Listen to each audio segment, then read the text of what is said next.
always give away too much. It's like I've got no sense of touch. I'm always pouring out my heart, no little by little here. I'm always pushing things too far. 2, 5, 6, 10 drinks at the bar. No bound.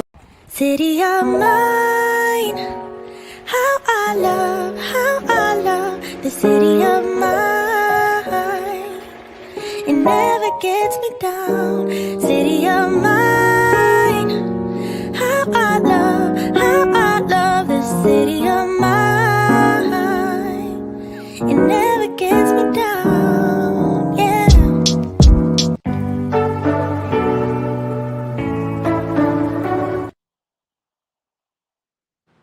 What's going on YouTube? It's your boy Traveling Tony. I'm here in Dar es Salaam, Tanzania. It's about like 6:30, 6:40 in the morning, 6:40. So I'm going to talk about my stay in Cartagena. I only got one in the box, so I'll probably do this for like an hour or less. My live's been so long lately. So yeah, my stay in Cartagena. At first I got to Cartagena.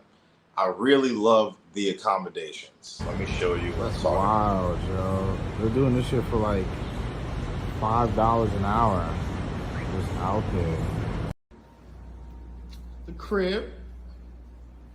It's pretty dope. Nice view.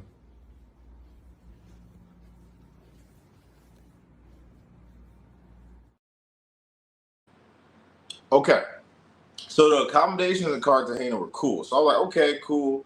Nomad spot. Maybe I met a couple other nomads from like Latin American countries, a couple Americans or whatever. This was 2021, I believe. 2021. Yeah, this is like right after I quit my job and everything. I was done. I just wanted to relax. I was happy, you know, so I'm staying in these luxury places in Cartagena, and it wasn't as advertised. So, you know, the views are beautiful. Oh, like, this is just the views. I'm about to send y'all the review. This is my view. I'm talking to my man's on Xbox right now. I'm not talking to myself.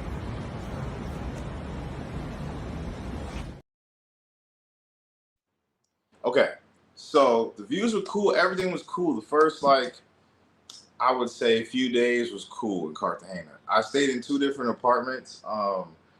The first apartment wasn't in, I forgot the name of the place. Is it Boca Grande? I think Boca Grande. The first apartment I had was outside the city. It was like 30 minutes away. And then dealing with like girls and my friend, like guys I met or whatever, were like, man, you staying way too far. You got to move closer. I was like, okay, bet. I already thought it was weird because the guest policies in Cartagena. Now, these aren't cheap places I'm staying at, as you can see. You pay for all that, right? So I'm staying at pretty high-end places. I forgot the name of the first place I stayed, but I remember the second place I stayed because it was not on Airbnb. And this is why I want to warn nomads. So it wasn't on Airbnb. My Airbnb host was cool. It's just that it was too far. And even with that, it was weird because I couldn't, you know, in Cartagena, you have to sign girls in or whatever, that little kitty bullshit. So you have to do that, but you have to do it before 10 p.m. at this place, the first location. I thought that was weird. If you want to guest for all night, you have to sign them in. And not just women, this is anybody. Even one of my bros want to come, he got to come through before 10 if he wants to hang out and kick it, whatever, right? So cool. I thought that was weird. This was my first time in Cartagena. I just pulled up. I've been to Medellin many times. I started going to Medellin in 2015. I've seen it start to change. So I wanted to try something else at the time, right? So I tried Cartagena. After I left the apartment, right, the first apartment that was far away, I forgot, Santa something maybe. And then I moved in to Boca Grande, signed the contract, spoke to everybody about, you know, having guests and everything. This was an $1,800 apartment. So the first apartment, I took an $1,800 loss already, right? I took the loss because they wouldn't refund me. I was like, oh, it's too far with you. So I took the L on that one. I was only there like maybe 5 days. So I took like a 25-day L on that apartment. But I didn't care. I just quit my job. I just started my retirement. 30 years old. I was like, I don't care. Whatever. You know, I'm enjoying life.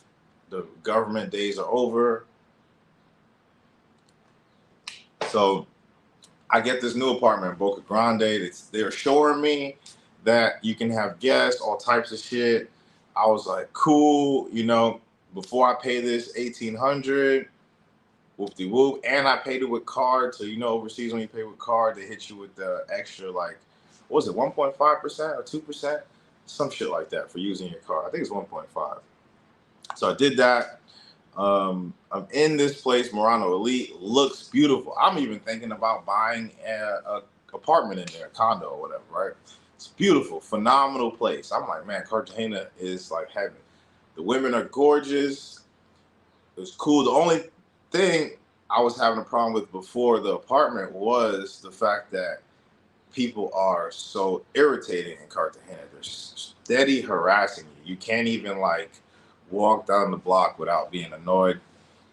So for being a nomad, that's a negative knock for me right there. You don't want to live your everyday life being harassed, walking, you know, on the beach or to the store, whatever. It's annoying.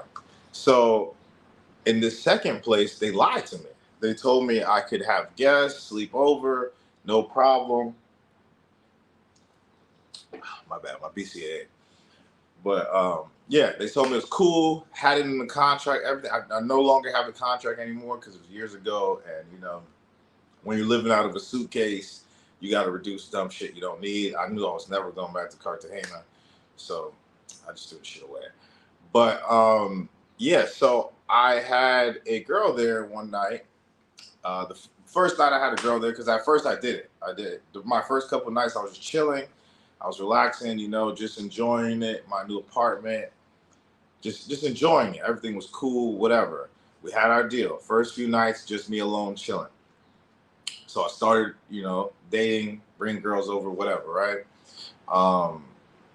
The first night I did it, the guy, he came, knocked on my door at about like 9 p.m. He was like, hey, man, you know, you're not supposed to have guests past a certain time. I was like, what do you mean? You know, I'm calling the manager. I'm like, yo, I paid $1,800. Wait, let me see. Whoa. They had me pay $20 per guest after one guest. See, that's the bullshit I'm talking about. Like, what type of shit is that? I pay $1,800. I could do what the fuck I want to do as long as I'm not destroying the apartment. I'm not being noisy. I'm just, you know, living my life. You know, I'm not destroying anything. I'm not being noisy. I'm not doing anything wild. You don't hear any noises coming from my crib, nothing. No music, nothing. So this is what I don't get, right? You paid your fee to stay there. Why are they fucking with you per day to have guests? That's the extortion shit I'm talking about, right? The title of the video. Why it's not good for nomads. If you're on vacation and you're only there for 4 days and they want to charge you $20 per day, cool. Because I'm not going to lie. Like, what transpired next, I did spaz out. You know, I was 30 years old, just retired. I don't like being fucked with. I don't fuck with people. So I'm going to play some more clips about what transpired after, and it'll make more sense. But yeah, if I'm paying like anything to live somewhere, especially above $1,000, this is $1,800, and they want to tell me $20 per guest per day on top of my $1,800. I did the math before. I was like, this is ridiculous. So the first day the dude came, I didn't understand. I thought he was just, you know, trying to get some money out of me, obviously extort me. So I gave him like $40. I was like, all right, bro, you know, here, look, take this. Just don't bother me again. It's cool. I understand you're underpaid, overworked, maybe. Cool, whatever. Leave it like that. So I chilled for a couple of days. I had a girl come a couple of days again, a different girl, whatever. I'm sleeping, minding my business in Cartagena. and all you hear is boom, boom, boom, boom, boom at like 3 in the morning. So mega disrespectful. Mega. Oh, let me drop the link. These thoughts are cool. I remember these shits. Let me drop the link if anybody wants to come up or talk about their Cartagena experience. This is gonna be my last negative live about like this type of negative things I've encountered for a little while. My next live will be about like purchasing land and stuff like that. Yo, Ozzy, yeah, in a few days I'll do another live. I'll be showing like my land and stuff like that here in Africa, my building. I'm actually leaving in a few hours. Probably not a few hours. It's still very early, but at like 1 p.m. to go get my house designed. I'm meeting with the engineer and architect to see what he's gonna do. But anyway, let me get back to this. So yeah, so banging on my door 2, 3 in the morning, going crazy. Even if it's negative, you got yes. I just don't want to attract the audience that wants to hear everything back. I'm putting in my life out there, like not my full life, but my experiences in some of these countries, some of my experiences, why I left. You know, I left Cartagena so abruptly. But yeah, I do want to put the good out there and the bad. I want to put good and bad. I'm not trying to sell a fantasy, but I'm not faking either. Well, I guess the same thing, right? I'm just not trying to sell a fantasy, and I'm not also trying to like destroy places' reputations unless if it's warranted. Cartagena, Colombia is a shitty place to live. For vacation, even vacation is not cool. I sent my family there, I sent my whole family there because I thought it would be a cool vacation spot. They went there. The guy on the jet skis telling them, oh, when they brought the jet ski back, oh, you guys put a hole in my jet ski. See, this hole is obviously very old. It's rusted. They're pissing people off, you know, and they're fucking with people. They are fucking with people in Cartagena. It's a shitty place. Even for vacation, I don't recommend it. You know, Colombia needs to get its shit together. They don't know how to take care of their tourists properly, and it's showing. You know, they have no respect for their tourists, and I'm going to show this video. But yeah, man, like, you know, I paid the guy $40. I just paid $1,800. I'm thinking shit is cool.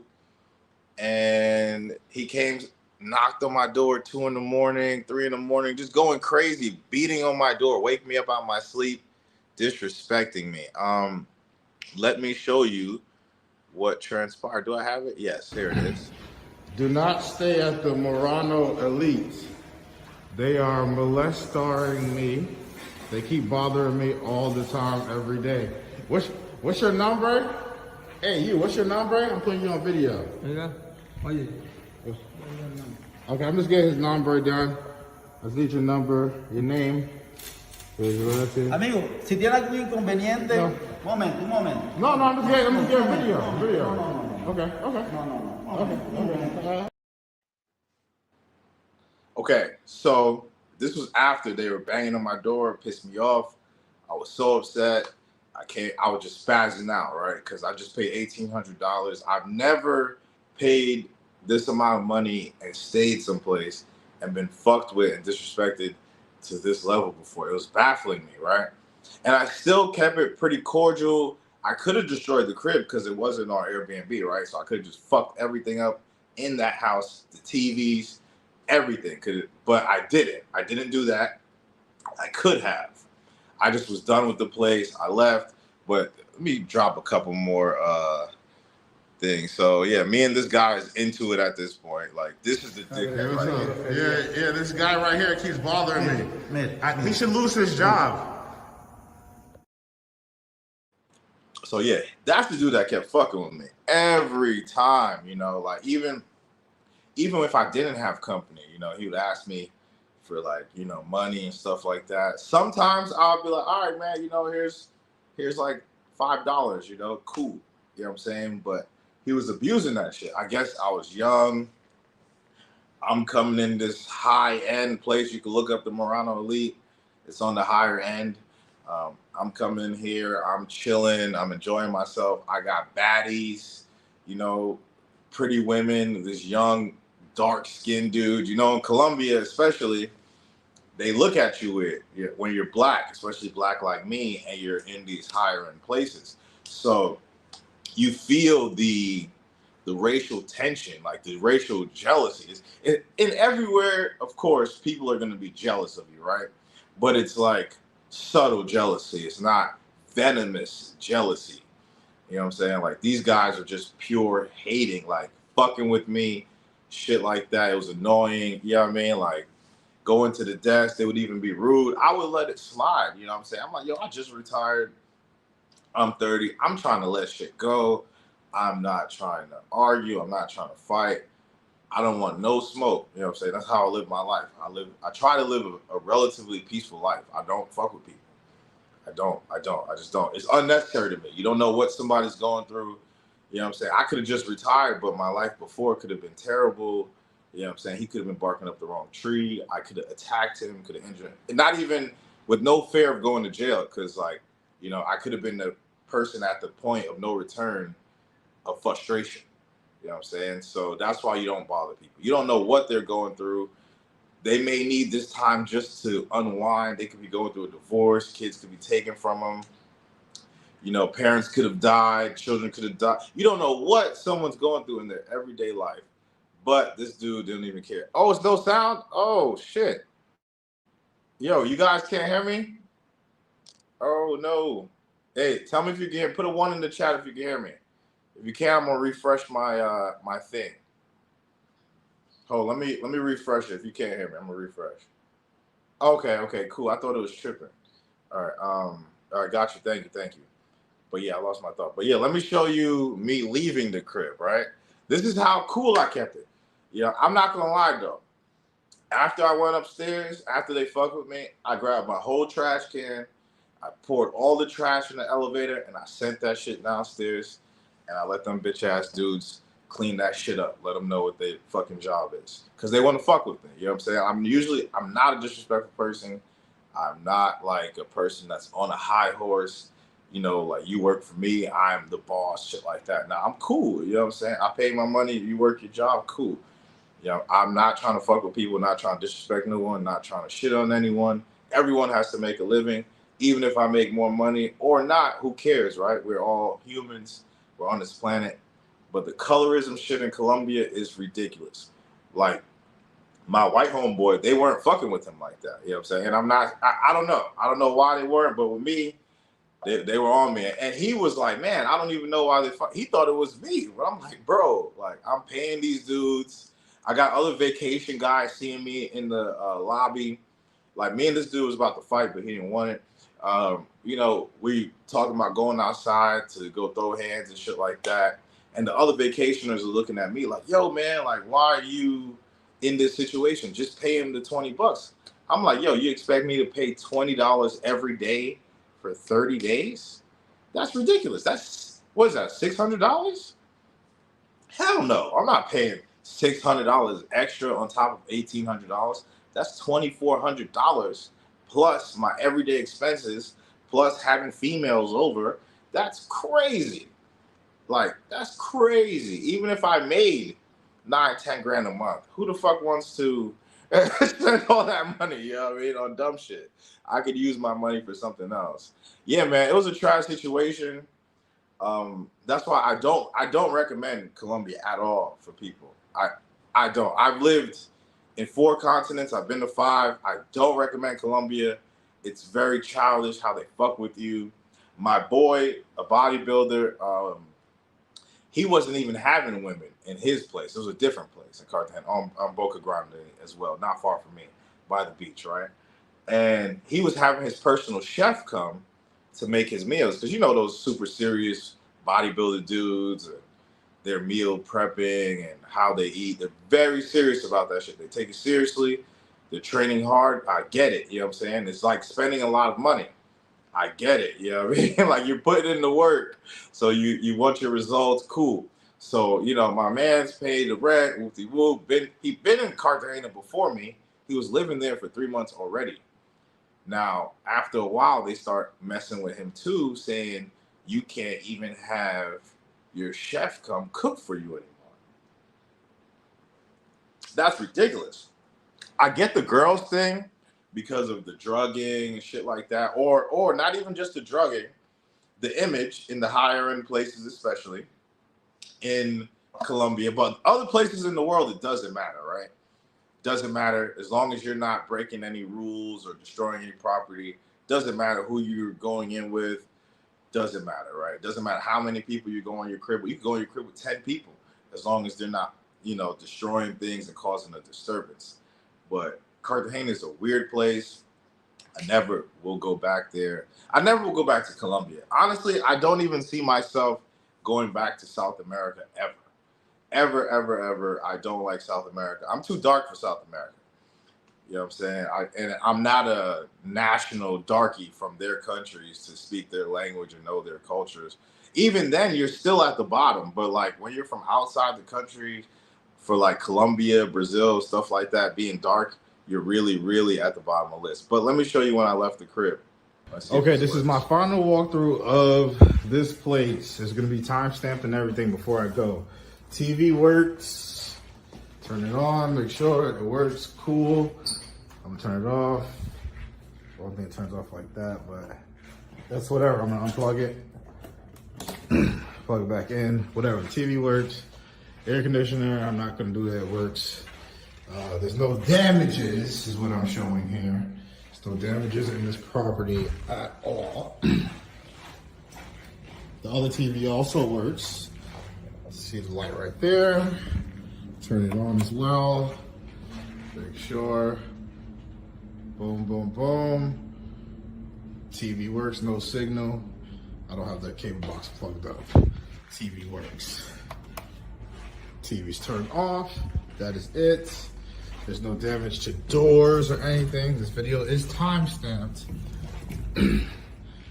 And there's no damages to anything else in the bathroom, the other bathroom.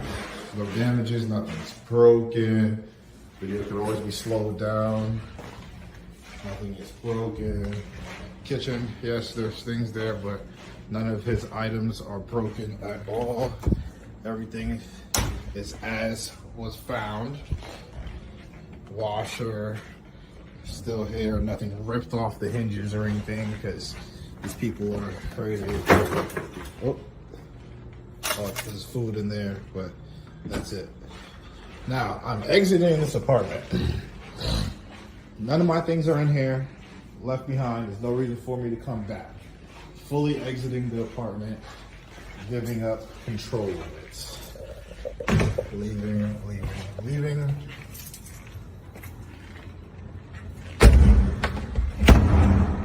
All right. Make sure the door is locked. The knob fell. Whatever. Now, getting into the elevator. Waiting for it to come up. Because there's no cameras here, so I get to the...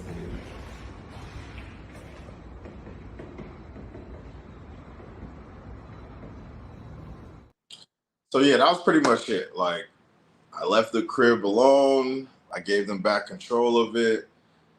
They didn't honor my deal. Cartagena, I lost probably about, at least in me not staying in the places that I paid for, I lost probably at least $2,000, $2,500 just within like a month of being in Cartagena. I wasn't even there the whole month. I think I lasted in Cartagena, longer than I lasted in South Africa. I think I was in Cartagena about 2 weeks, maybe like 16 days.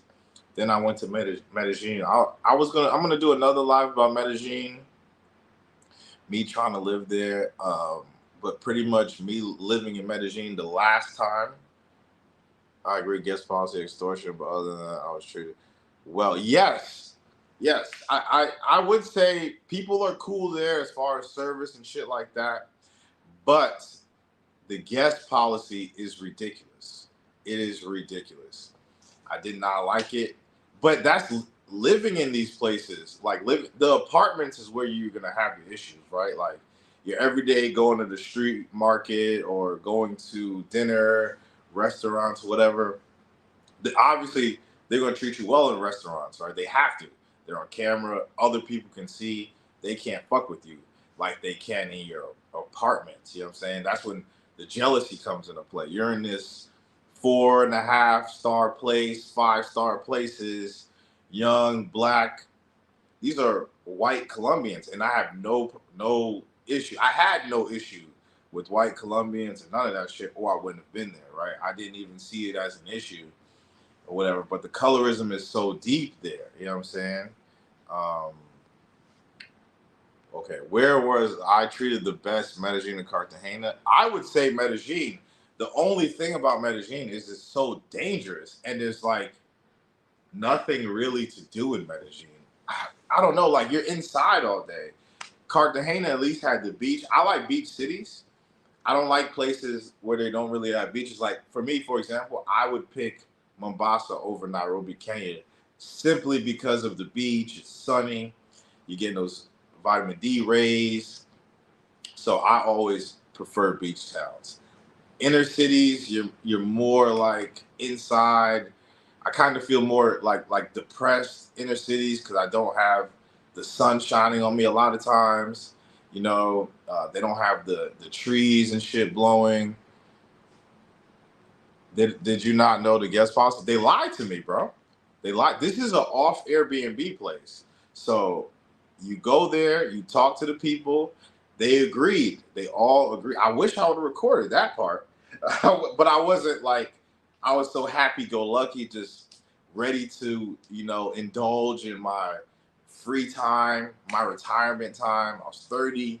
You know, I wasn't looking at things like, let me dot my I's and cross my T's with every little incident. Like, let me record everything to make sure. Like, that's what I do now.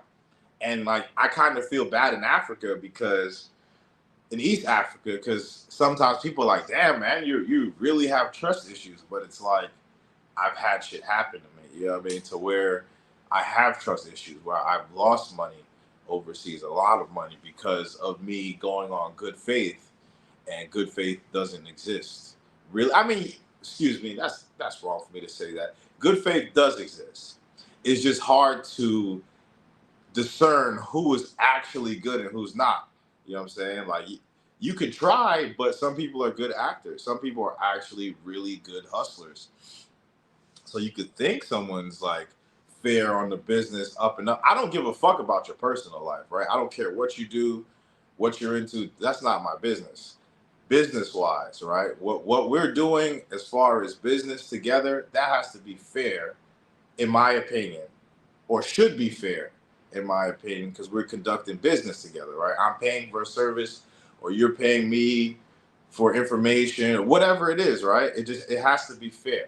It has to be what we agreed upon. If it's not what we agreed upon, that's not fair business.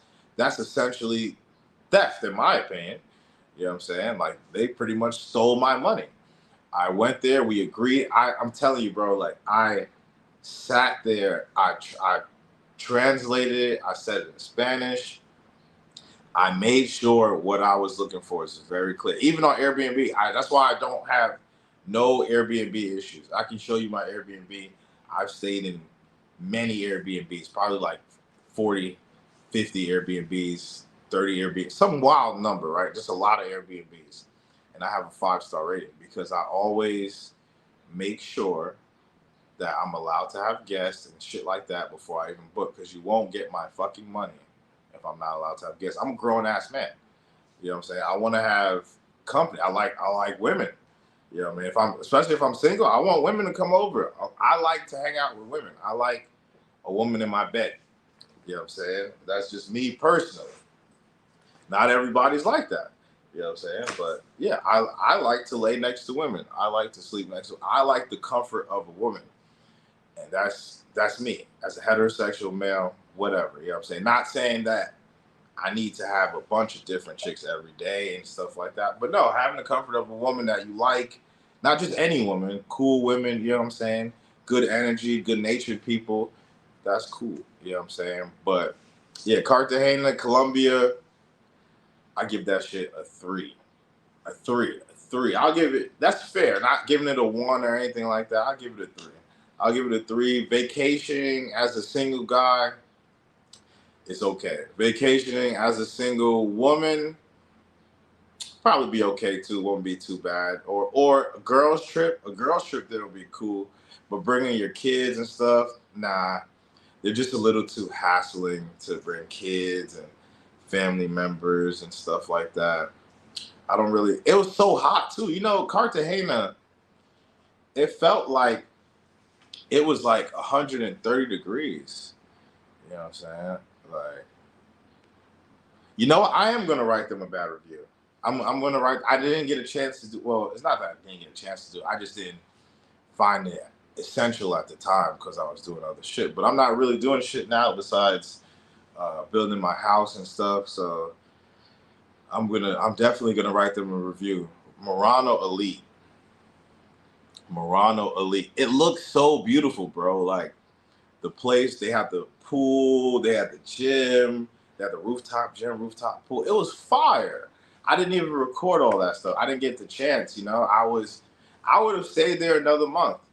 If they didn't fuck with me, I would have paid another $1,800 and stayed another month at the time. I won't do that no more. I'm not paying that much for places anymore. That was dumb. I just was 30 years old. I just retired.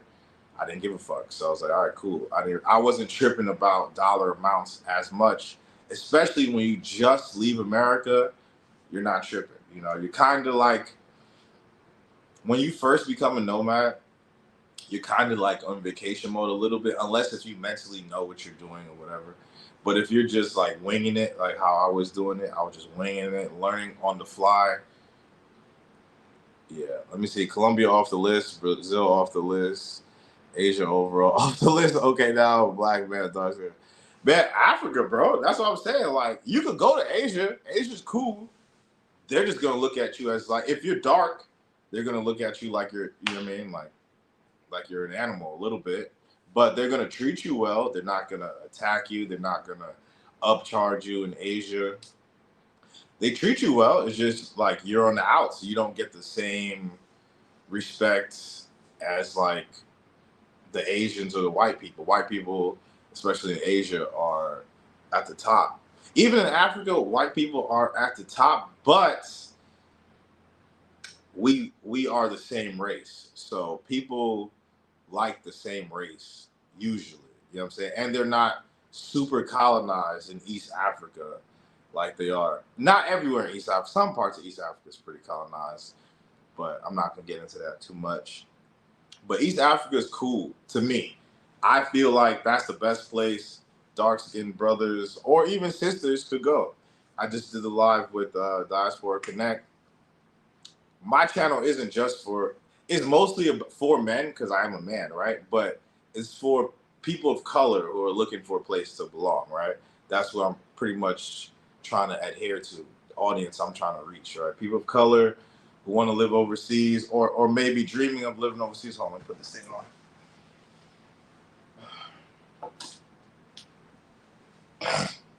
Yeah, so, oh, well, I got another comment. Let me see. My brother went to Tanzania and got a traditional wife. Now they have kids and this. Yeah, man. Tanzania, you get a real good wife, but not everybody wants a traditional wife. You know, so like, if you want more of a mix between traditional and modern, you could go to Kenya and get a wife from there too. Uganda has some good wives. I haven't been to Rwanda yet. I don't know people who've married any Rwandese women, but I haven't heard anything bad about Rwanda at all. I've heard good things about the place, but as far as marriage and stuff like that, I don't know. I have met and dealt with some Rwandan women, but you know, I can't use those few as the standard of Rwandan women. Are there white women in East Africa? If yes, are they easy to get? There are white women in East Africa. I don't like white women. I don't really check for them, honestly. Like, you'll see them looking at you because they know you're a foreigner. They hear you speak English, shit like that. Maybe the way you're dressed, the shit like that. But the white women I see are usually with white guys. It's usually whole white families. You know what I'm saying? It's very rare. Not very rare. You'll most likely see a white dude with a Tanzanian woman or African woman or even an Asian woman. Like, there's white people with all different types of races of women out here. They move out here, they chill. It's a cool place, and the same with black men. I've seen black men from the West out here with Thai girls or Filipino girls, and they're just living here, and people are just chilling. So it's a cool place. They accept us. They accept pretty much everyone here. They're not really judgmental. That's why I like it. I mean, they're judgmental in the sense of if you're homosexual or if you're like a trans and you're walking around, you're gonna have people like, "What the f is that?" But that's just their culture. They're not used to seeing that type of stuff. But normal person just walking around is cool, man. It's cool. But yeah, as far as the white women, I don't think I've ever spoken to a white woman in Tanzania. I have spoken to white women in Africa, not in a relationship context, but like, hey, do you know about this? What city is this? You know, is this city cool? Have you been here? Just normal conversational stuff. But yeah, as far as the white women in Africa, I don't know, man. I don't check for white people at all. But if you're cool, we're cool. Not saying I'm racist. It's just if you're cool, we're cool. You know what I'm saying? I know not every white person sees black people as equal. Some of them see us as apes. So with that being said, you know, if they're cool, we talk. Like I said, I'm not racist at all. If they're cool, we talk. We could chill. I have white friends. I just know some white people are racist. Same with some black people are racist, right? Some black people are racist as well to other races. It is what it is. But yeah, I prefer to deal with Africans. It's way easier. People of African descent. You know, it's none of that weird racial like tension. Like, can I say this? Can I not say this? You know, I try not to be a part of that shit. Because sometimes white people feel weird about saying they want to say stuff, but they can't because you're black and they don't want to offend you or they feel the type of way. They don't want to be free with their words. I get that, but sometimes it's like, okay, if somebody's acting crazy, it doesn't matter if they're black, white, whatever, they're just acting crazy. So you can point that out. Let me see. Full disclosure, I'm actually from Tanzania, never been back. I'm going back this year. The plan is to live here. The U.S., Tanzania, Cartagena, 3-spot rotation. Oh, what part of Tanzania are you from, man? That's cool. That's cool. Tanzania. So you speak Swahili? I gotta learn. People be like, "You've been here over 2 years and you don't speak Swahili fluently." I guess Mark is making me look bad because that dude speaks Swahili. So I gotta learn. But the reason I don't is because I've been busy like buying properties, stacking money, getting to the bag, you know what I'm saying, doing shit for my family. Like, I am the sole provider for my household. So it's a lot of shit I gotta do sometimes. I get downtime. Um,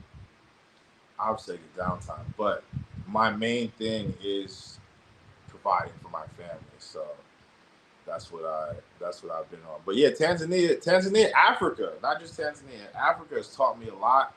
Coming back to the roots, I definitely love it here. Africa taught me gender roles. I was gonna do a live about that, but the gender roles here, I think I touched on this with Wanda when we did a live. The gender roles really, really, really taught me a lot, helped me out a lot in life, even in relationships. Being in Africa has helped me with relationships. I learned like unicorns don't exist. Like, dudes want, just like the women, right, who want the 6'7" thug that's also a lawyer, or that can, you know, give you the square root of pi, but he's also a 6'7" gun-toting, you know, super thug. It doesn't exist. So if you want a super freak, traditional slut T girl, that doesn't exist either. It's false. So Africa's been teaching me a lot about like wife material women, how to be a husband, how to be a father, you know, things of that nature. I definitely love it. It's our roots, you know. This is our core. This is our core. This is us. You know what I'm saying? I really love Africa. It's black positivity. It's not like in America where, you know, they make you feel bad for being dark skinned, and in the West, they make you feel bad for being dark skinned. And I think that's some bullshit, man. I've actually spoken to other people, like even women, right? Dark skinned women, because I talk to women too. It's not just dudes. I do talk to everyone on a conversational tip. And dark skinned women would tell me about their traumas in America, and I didn't really know that dark skinned women went through the same thing, even worse than dark skinned men. I was like, damn, shorty, like, you really, yeah, man, they really have some confidence issue because of their skin in America, in the West. And I understand, you know, I understand. I went through similar shit, especially as a kid, but I would fire back. It's a little different. But let me see, what is there to do where you at in terms of activities? There's a lot of outdoor activities. You can, people here, they go swimming. I'm gonna get to the other questions. Yeah, people that go swimming. You go shopping, go to the mall. It's a lot of just even chilling outside. You could chill outside. You know, beach towns, people chill on their patios.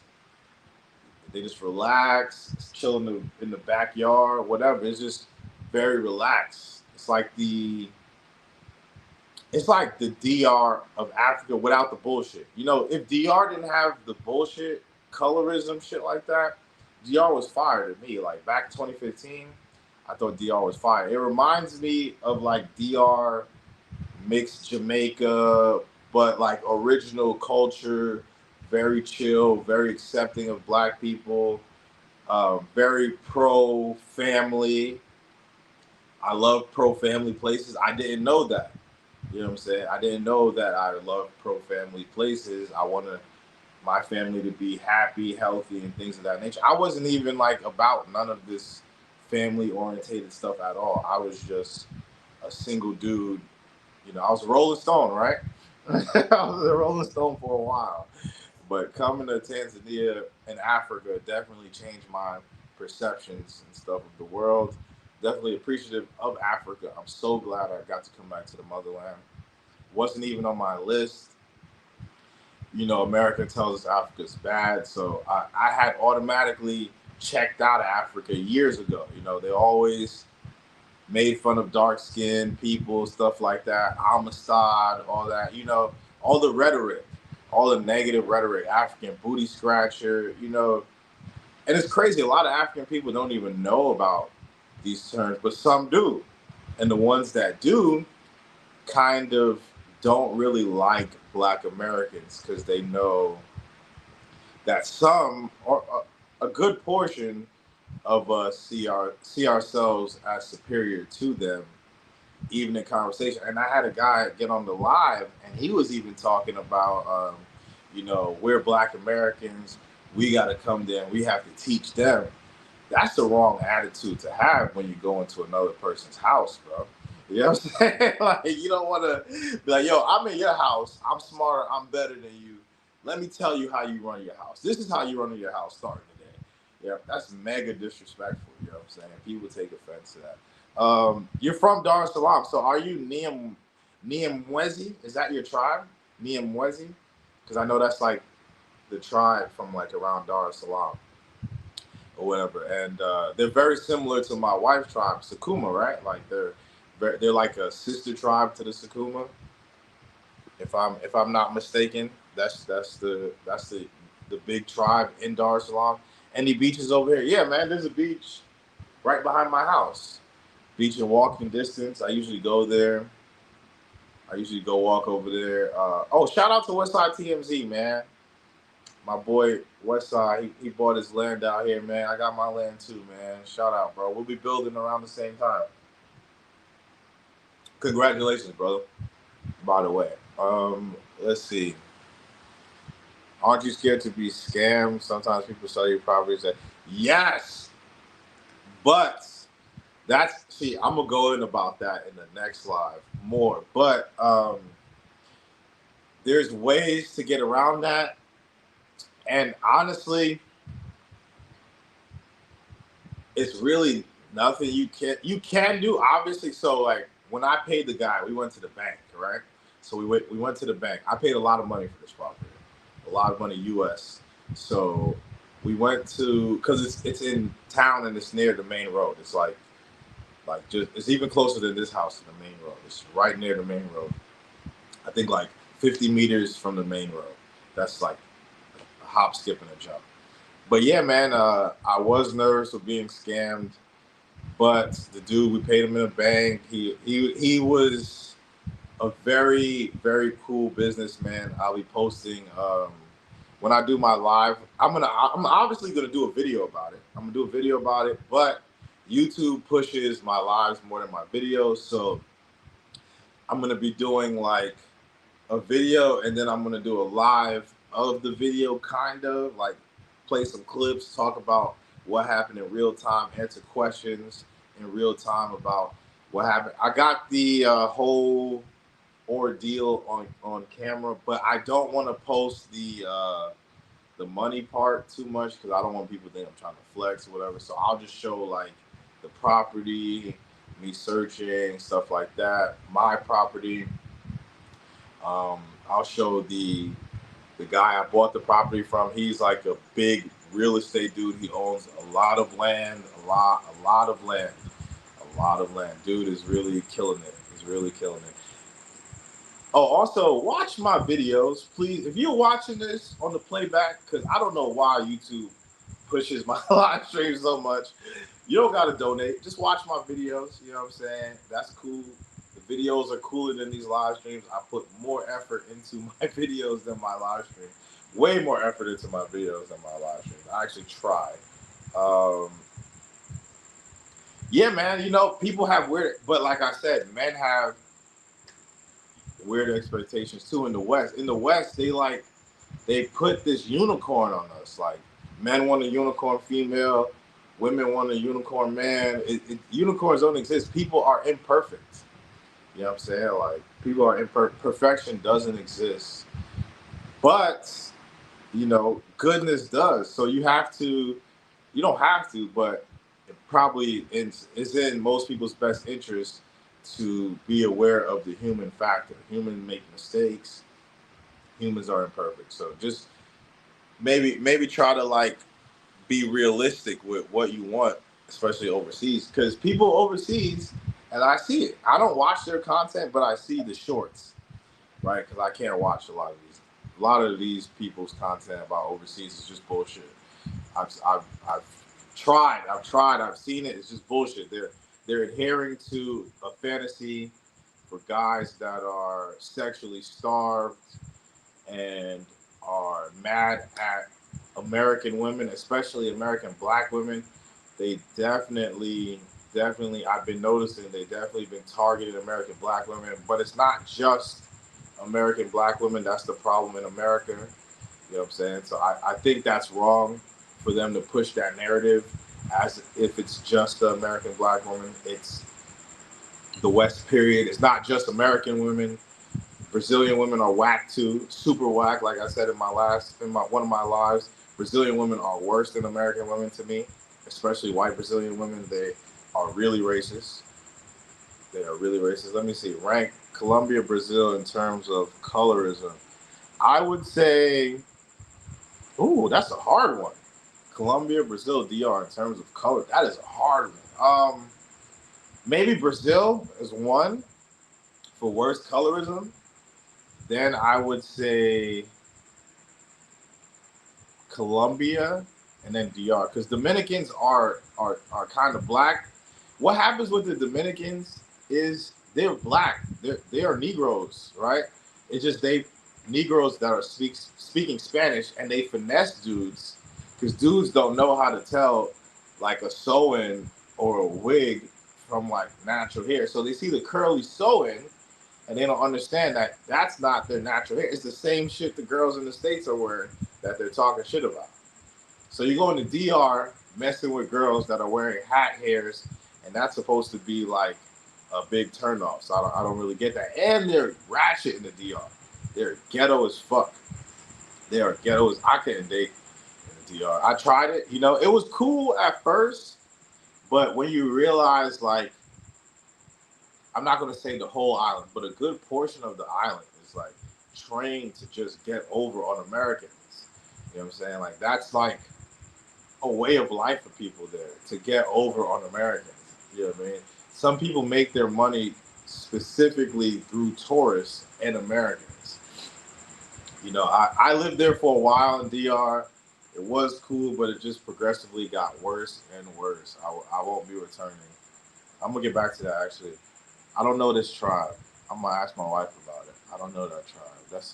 That's the first time I've seen that tribe name. Wapare tribe. Okay. What are they known for? What is that tribe known for? Because I know every tribe is known for something in Tanzania.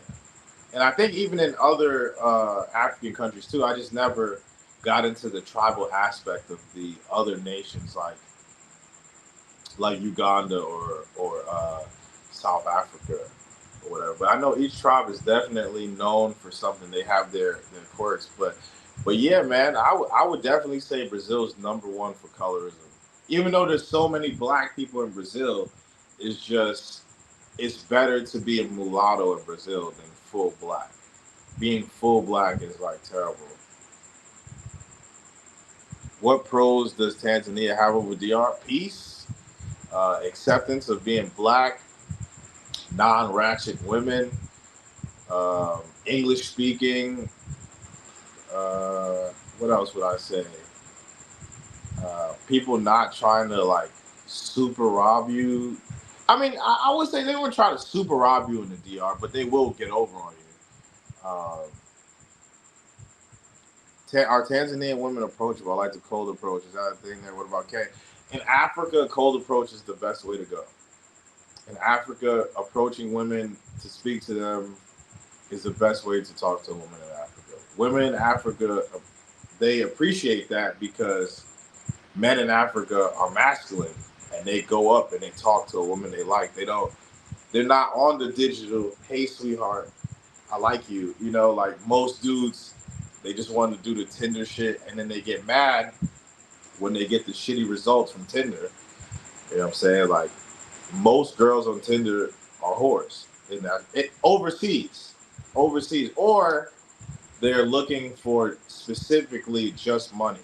You know what I'm saying? You can meet some cool ones if you're living in country, but being in New Jersey and messaging girls in Tanzania for 9 months, it doesn't make sense.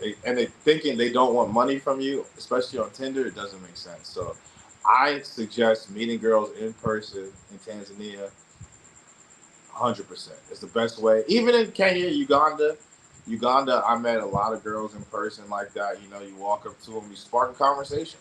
They speak English, so you can talk to them. You just can't use too much American vernacular. You got to use regular English. Can't use too much slang. Some people like to go too much in the slang. They know some slang, not here, but Kenya, they'll know some slang. But if you're going too crazy, they're not going to understand you.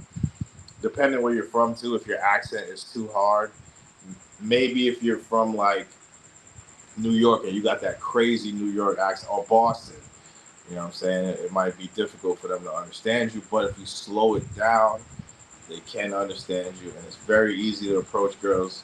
Very, very easy to approach women. It's actually like a good way to practice too, just go talk to them. They're not gonna say, get the fuck out my face, bitch ass nigga, like they are in the West or whatever.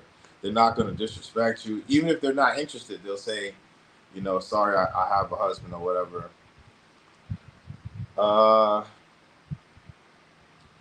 Where to meet women, where to meet 18 and 20-year-old women, 18 and 22-year-old women, bars, lottery clubs, everywhere, bro. They're outside. Like people, it's a hustling and bustling city. So you could the thing is, you just have to ask them if they speak English. And then that's what I do. I just go up to them like, hey, do you speak English? And they say yes, or no, I don't speak English. If they say yes, then hey, you start rapping to them, That's the icebreaker. Do you speak English? Hello, how are you? I want to know, do you speak English or whatever? Just spark up a conversation. If they speak English, then you could understand each other. If they don't, you can say, oh, I'm sorry, and then just let it go. You know what I'm saying? I met girls that barely spoke English, and invited me to their house. I didn't have sex with them, you know, traditional type girls, right? They invite me to their house, but they live with like 6 other girls, you know what I'm saying? And even like a older woman will be there and stuff like that. And they invite me over, they'll feed you, everybody will talk to you and stuff like that, whatever. But it's not like an instant meet and smash type scenario. If you want instant cheeks, Tinder's the best way to go. But if you actually want to like build a relationship and just meeting people organically, I would say is the best way. But wait, let me see. Cute women though, Tony. The one I've seen in the street. No, I don't take offense. I mean, you have to. Where did you see them walking in the street though? In videos, or were you actually like out here? Because I don't really understand. Because there's busted women everywhere. There's busted dudes, there's fat people, there's skinny people. But on average, they're pretty good looking women. They're really good looking women, especially if you go to the mall and stuff like that. Even honestly, even like in the poor areas, you'll see, oh, you see YouTube videos don't really, because you're just seeing what that YouTuber is. And there's not many YouTube videos about like Tanzania. And the ones I've seen too before I came, I didn't even want to come to the country because they don't really key in on like what it's like to be in Tanzania, what the people are like, how the interactions and stuff like that. The YouTube videos I seen, the country looked terrible. Like even in some parts of my videos, you'll see like the desert looking areas and stuff like that.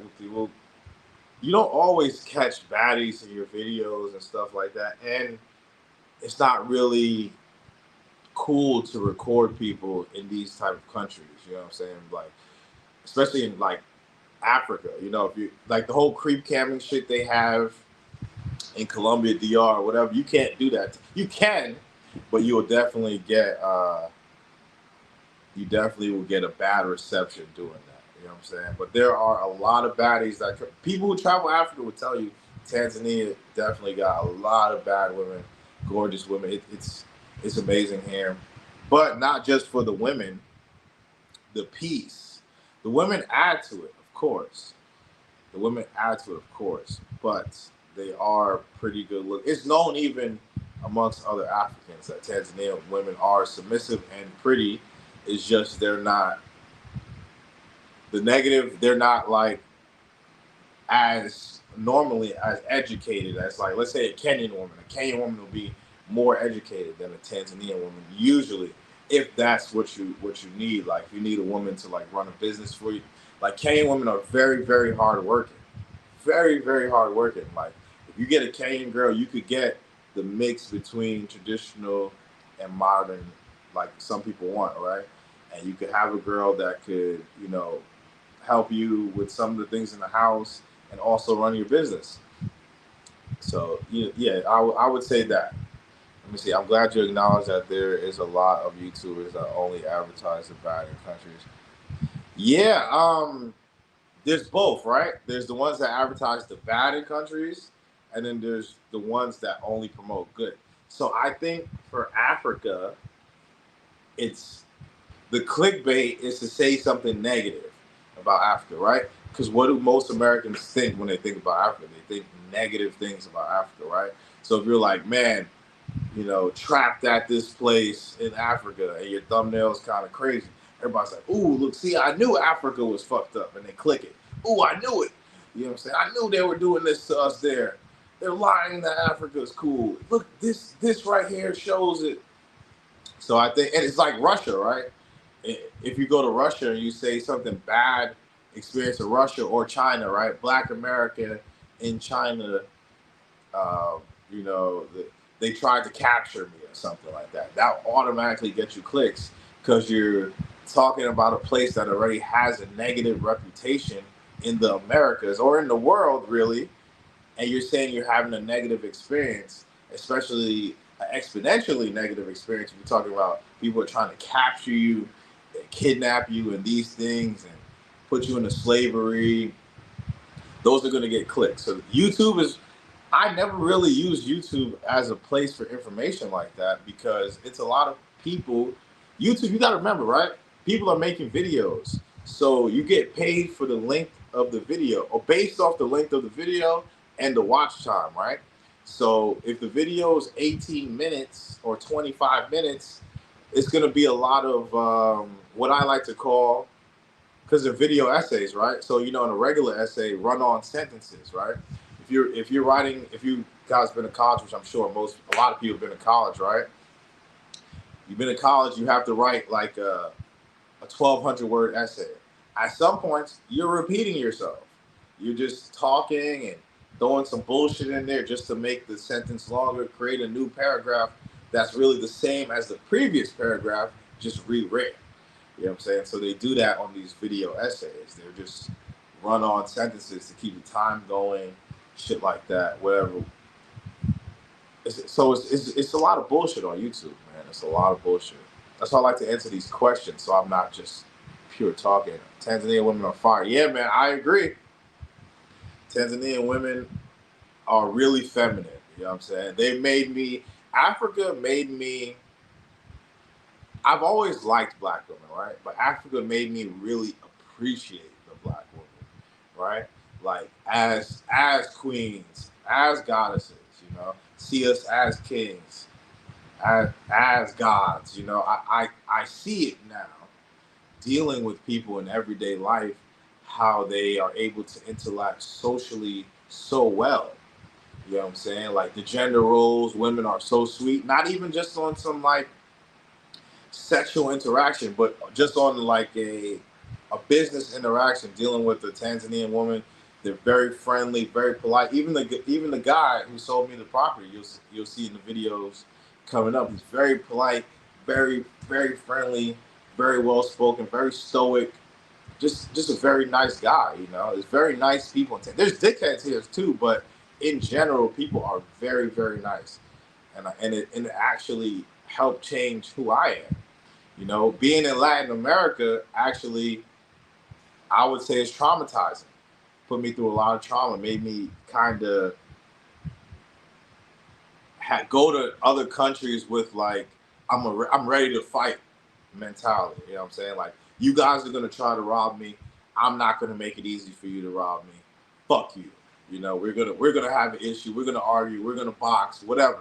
I'm ready to take it there because of negative experiences I had in places. And maybe, part of it could have been my fault for not being harsh, trying to be friendly. I always try to be friendly. Maybe people take it as kindness or weakness, and then you're black, you know what I'm saying? Like friendly black dude. Oh, I try to get over on this dude, whatever. In some countries, so Latin America, even with women in Latin America, right? Dealing with Latin American women, you kind of have to be, you have to be on point. You got to be on guard. You know what I'm saying? You can't leave a Latin chick in your crib. Not all of Latin America, but a lot of Latin America, especially the countries, Brazil, Colombia, DR.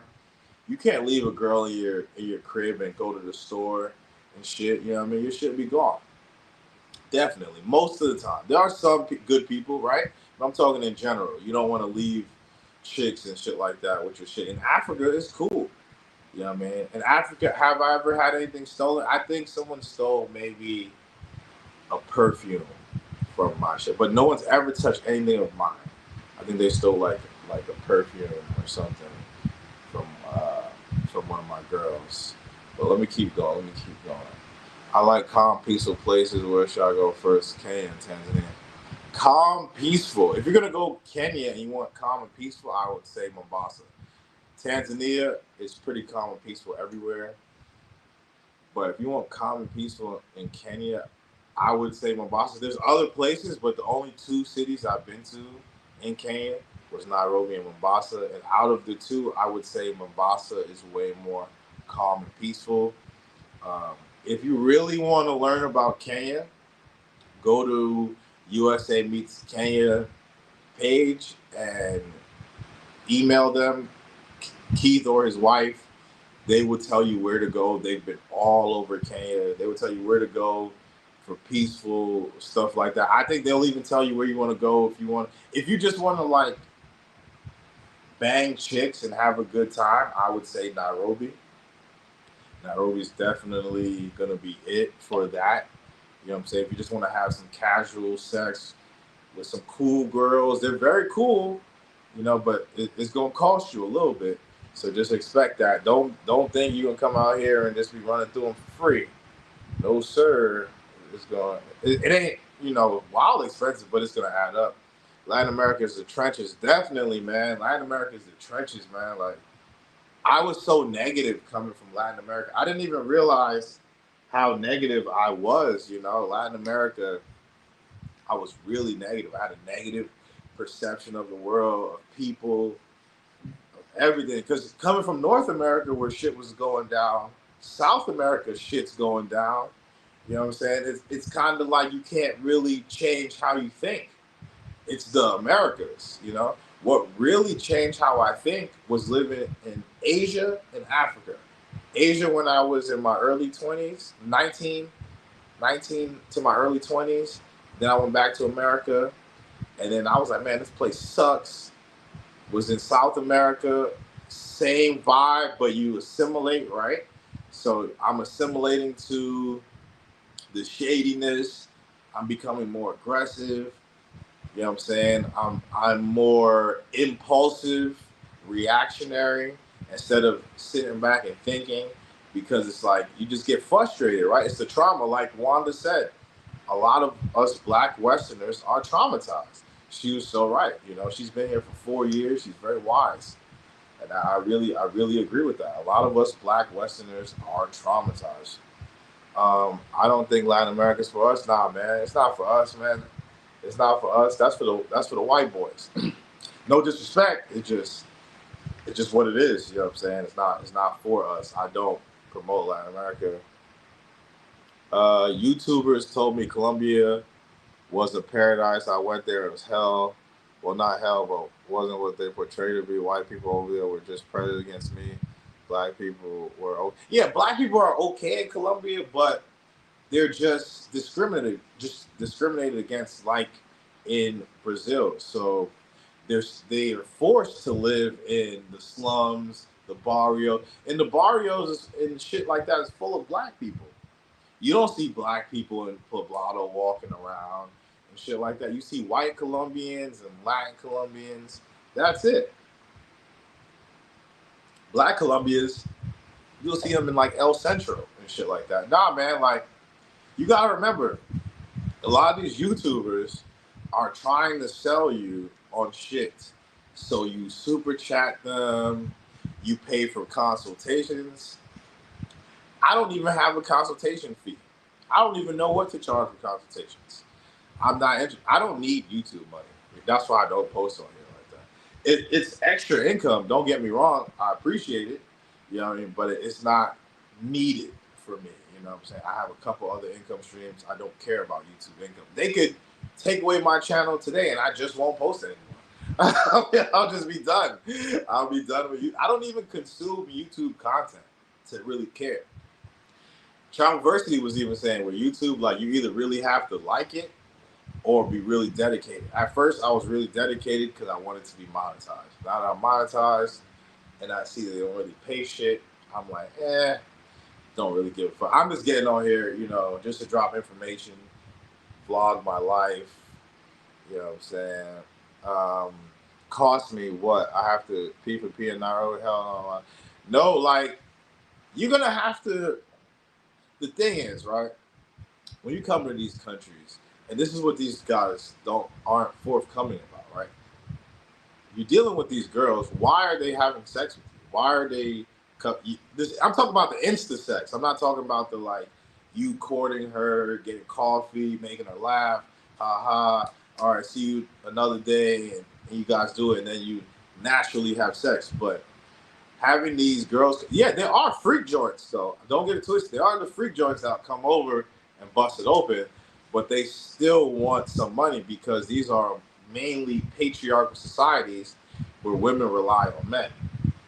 we don't come from a real patriarch. So because of welfare and shit like that, women don't rely on us. Even in Colombia and those other places, they have welfare and shit like that as well. People don't talk about it.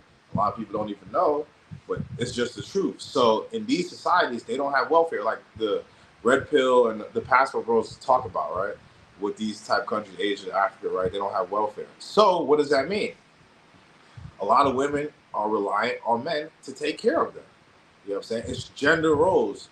So traditionally, men take care of women, right? Women take care of the home. It's just that simple.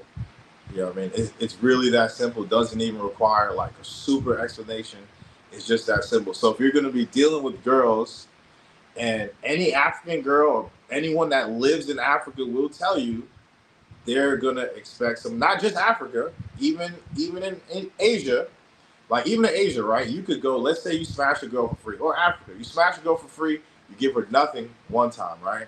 Nothing one time. She comes over again, you smash her again for free, you don't give her nothing. You think you're ever gonna see that girl again?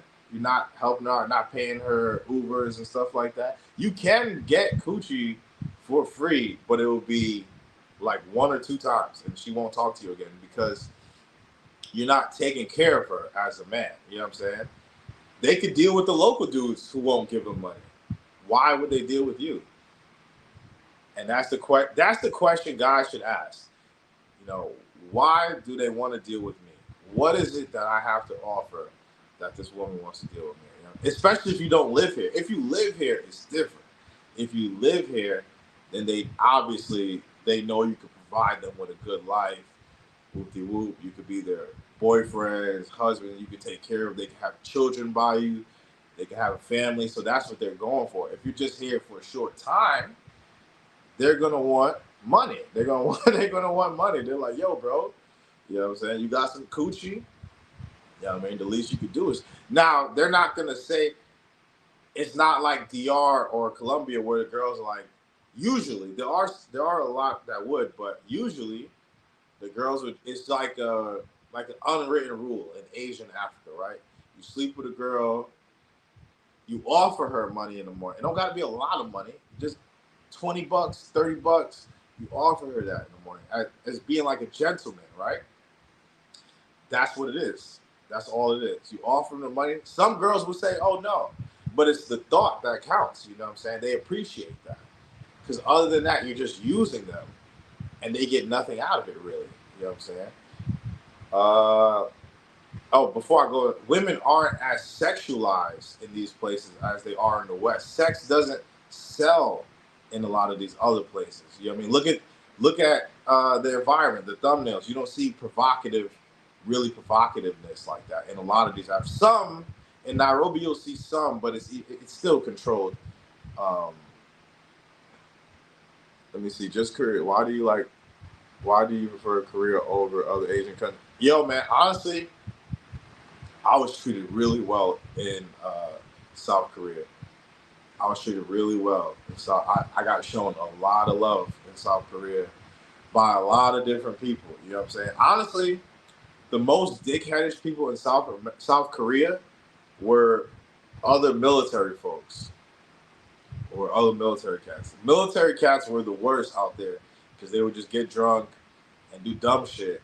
You know what I'm saying? But like, just the regular people in Korea, Koreans, South Koreans, they were really cool, man. They really helped me out. They helped me get adjusted to the country, move around, even with the language barrier. Because we are Americans, they assume we are all rich. So, oh, what's up, Darnell, man? You want to pull up, man? Darnell, he's known in the live stream world, but let me see. Because we're all American, they assume we're all rich. Yeah, you're right. You're right. They do assume we are there. Well, not even their way out of poverty. I guess, yeah, you can say their way out of poverty, but their way to a good life, right? Like a lot of women, even the women who come from good families, right? Like my girl's family is rich, but she's not rich herself. You know what I'm saying? So obviously, she wanted to get a man that could maybe not meet her. He could meet her father's standards or even exceed them. You know what I'm saying? They want good men because their father is their role model, right? So they want a man that could at least meet somewhat of their father's expectations. They're not going to go get a bum. You're not going to get a girl that comes from a decent family and you're like a bum ass dude. You know what I'm saying? They'll see, because their parents tell them what to look for and relate. They're taught. Their mothers teach them what to look for to be with a man. You know what I'm saying? It's not just the money, because a man can have money but be punching you in your face, right? Nobody wants to be punched in the face and shit. So, you know what I mean? They're not going to stay around for that. Like, people say women in Africa get abused and stuff like that. Yeah, the ones that want to escape poverty definitely come from poor families. Maybe they'll take abuse for money. Definitely, I can see that. But the normal everyday person, no, they're not gonna deal with that. Okay, if I'm paying that, she better be feminine and let me lead. Yeah, that's what you'll get. Like, that's what you. What's up, bro? Thanks for pulling up to the channel. You know what I'm saying? What's up? Hey, not much, man. How you doing? I'm all right, brother. Did Razor Race end his live? I seen he was live. I don't know. I saw he was live too. I don't know if he ended it or not. He's probably doing another marathon. He's probably Yeah, doing another, you know how he go, man. He go hard. yeah, he goes crazy. He goes crazy. That's what's up, man. So how are you doing? How's everything Uh, out there? Man, I'm hanging in there, man. I just took another contract. Not in government, but it's good money. Decided to shake the rust off, and I mean, basically, man, this company been hitting me up for like 2 years, man, trying to get me to work for them. They finally offered me $40 an hour. I was like, Damn, okay, yeah, that's good money, man.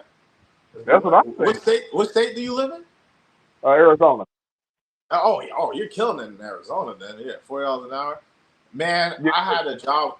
I was gonna be a parole officer in Phoenix, and I failed the polygraph. Man, I was mad as fuck. They don't even tell you when you failed the polygraph. They just don't call you back. This was years ago. This was like 2015. Um, but let me see. Let me get to some of these questions. Do you think if you went to Durban, Cape Town, or more safer places, you would have a different perspective of South Africa? No, because it's so Eurocentric. That's my issue with South Africa. It's so Eurocentric.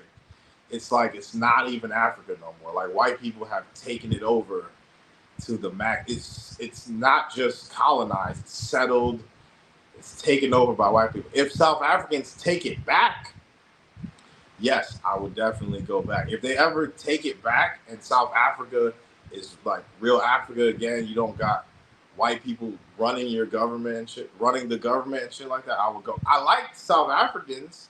Like, the dudes were really cool. Like, I had a lot of good information. South African dudes are the ones that told me to come to East Africa because I wasn't feeling it, like the slave queens and all that shit. I just wasn't feeling the Americanness of it. It's just America. Hey, Darnell, did you ever want to come to Africa, man? I've been to Africa. I was at Camp Lemonade in Djibouti, and Oh, Djibouti. yeah, and I went to Kenya. I went to Nairobi for vacation. Yeah, Djibouti. There was a lot of Air Force cats that went to Djibouti as well. Like, I was security forces, so you probably know about security forces. Yeah, Yep. they would get that assignment to go to Djibouti. So, are Yeah. you VA rated? Am I what now? Are you VA rated? Yes, 80%. Are you 100? 80, 80. 80. Okay. I'm about to say, man, why you still live in the States and you 100, bro? I mean, Yeah, get up out of bro. there. I'm telling you, I'd be gone, man. I just got to Yeah, sell my yo, house. bro. I was out of there. I was out of Yeah, there. I was gone, bro. yeah, Cause but with especially 80 though, you could live overseas. I'll get with you one day. Did you ever go talk to one of the VA reps, or excuse me, not VA reps? The what's that shit called again? The like the veterans of foreign wars and shit like that. Like those. oh, VFW? No, Yeah, no, the DFW. Yeah. Yeah, they'll get you to 100%. I did mine myself, but I know a lot of dudes that went to them and they'll get you to 100%. They're just gonna take 25% of your back pay. Yeah. They'll get you right. Yeah, and then you could just be out, bro. Just dip out. Howard Family Rich, and she is in the USA. It's just like it's okay. Let me ask you this question. It's just like this, right? My mother is a doctor. She made a lot of money, but it wasn't my money. It's my mother's money. You know what I'm saying? Like she's not gonna give me her money just because I need it. I say, hey, give me money. You know what I mean? Like her family's rich, but she's not rich. You know what I mean? You have to create your own wealth. Like even in these African families, that's why they make their kids go to school to become doctors or whatever. You know what I mean? Some career, because your parents aren't going to just always give you money. They're there to help you. There to help you. Yes, 100%. African parents definitely do help you, but they're not gonna like just let you leech off of them the whole time. Um, Let me see. Oh, so now Darnell pulled up. Yeah, Darnell's cool, man. I seen him on Razor. He supports people. You know what I'm saying? Some people don't appreciate him. He comes up, helps the channel, but Razor Rays does. Razor Rays definitely. I seen him on Razor Rays channel and shit like that. Yeah, getting into it with people. Why are people always trying to argue with you, Darnell? Man, I'll be honest with you. I got no idea, man. But one of the things I am learning, Black YouTube is real ratchet, man. Oh yeah, it's real toxic, bro. I Real mean, toxic. Yeah, real yeah. toxic, bro. I had a conversation with somebody the other day. That he had just stopped uh tuning in and stuff like that because he was like, man, he started having like health issues like acid reflux and all sorts of stuff. He's like, man, ever since he had stopped listening to all these shows, he's like, man, I started feeling better. You know, No, you're right. You're right. yeah, It's the negativity. It's the negativity. yeah, Because I've seen people go at you. Like I don't watch. Like so, I'll tune in to Razor Razor because I'm doing other shit, right? So I'll yeah. go. I'll be doing something, and then I'll go tune in for like 10, 20 minutes, listen to the conversation, and then when it's like too much yelling and screaming, I just turn that shit off. But I've seen people like really just go at you, even challenge your military service and shit like that, and they don't know what they're talking about, right? They don't know what they're talking about at all. So I just think it's funny, man. It's Yeah, funny, I but mean, yeah, I do too. It's like, I mean, you want to know the truth. I just wanted, the whole reason I even got into these spaces, was just really education, was to learn, because I think that there is definitely an issue. Like right now, you got the red pill movement, you got the passport bro movement, you got the BWE movement, you have all these different movements. And what I'm seeing is, okay, there's definitely a problem. There's a problem. Don't know exactly what it is, but there's definitely a problem with men aren't happy with women, women aren't happy with men in our community, you know. And I just wanted to learn, okay, so what's the goal here? Because like, I mean, when it comes to the passport bro movement, I hate the term passport bros. In my opinion, I think the passport pookies kind of got into, and I knew it was going to happen, but the passport pookies were going to get involved, and ruin that move, ruin men going overseas dating. You kind of see it already, with some of these countries. My opinion, they're creating what I like to call anti-passport bro law. You know, so you kind of see other countries taking notice. You know, um, such as Colombia, for example. I right. mean, I've been traveling. The first time as an adult, my first, actually no, my first vacation was Amsterdam. Actually, that was my first vacation. But my second vacation, I went to Brazil. I went to Brazil for the first time in 2011. Loved it. You Loved know, it. oh man, Brazil was awesome, and that was back when like their money was just like in 2011, their money was on par with our money. Like literally, I think that for $1, you only got like 1.5 reais back then. I forgot the conversion rate. I think 100 reais is like $20 or something like that. I think. I'm not sure. Yeah, yeah, it is now. It is now. But back then, their money, like their economy was booming back then in 2011. Oh, And we that's we were in the recovery. We were in the recovery phase. Like the U.S. dollar had sank. You know, it started. The U.S. dollar began to decline in 2008, and it just continued this downward trend and stayed in the trough while other currencies were going up in value. You know. in 2021. I believe Brazil had the most depreciated currency in the Yeah, they world. did. Yeah, it was crazy. So I was there 2021, and how did you date in Brazil? Did you deal with any of the girls? Yes, I was engaged to a Brazilian woman. You were engaged to a Brazilian? Where'd you meet her? I met her Copacabana Beach. Okay. All right. Yeah. She didn't back then. She didn't speak like any English back then. Luckily, her friend. She had a friend that spoke English and was translating for us. That's cool. Oh, okay. Wait, why did I choose TZ over Mombasa? Because it's just a bigger city and it's more relaxed. I like the bigger cities. I really do. I like bigger cities. And I came to TZ first, and then when I went to Mombasa, I was like, it's cool, but not TZ cool and relaxed. Like it's cool. It would be like a second option for me, or I would look around Kenya for another spot. Uh oh, Marquise! Shout out Marquise, man. Not Darnell. You know each other? Y'all know each other, Darnell? Well, we don't know each other per se, but yeah. Marquise. I'm familiar with Marquise. Okay.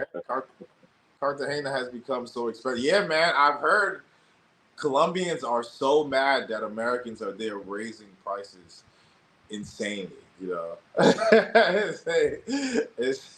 don't like Darnell either. Why, man? He cool. Darnell cool. He don't be fucking with nobody, man. He cool.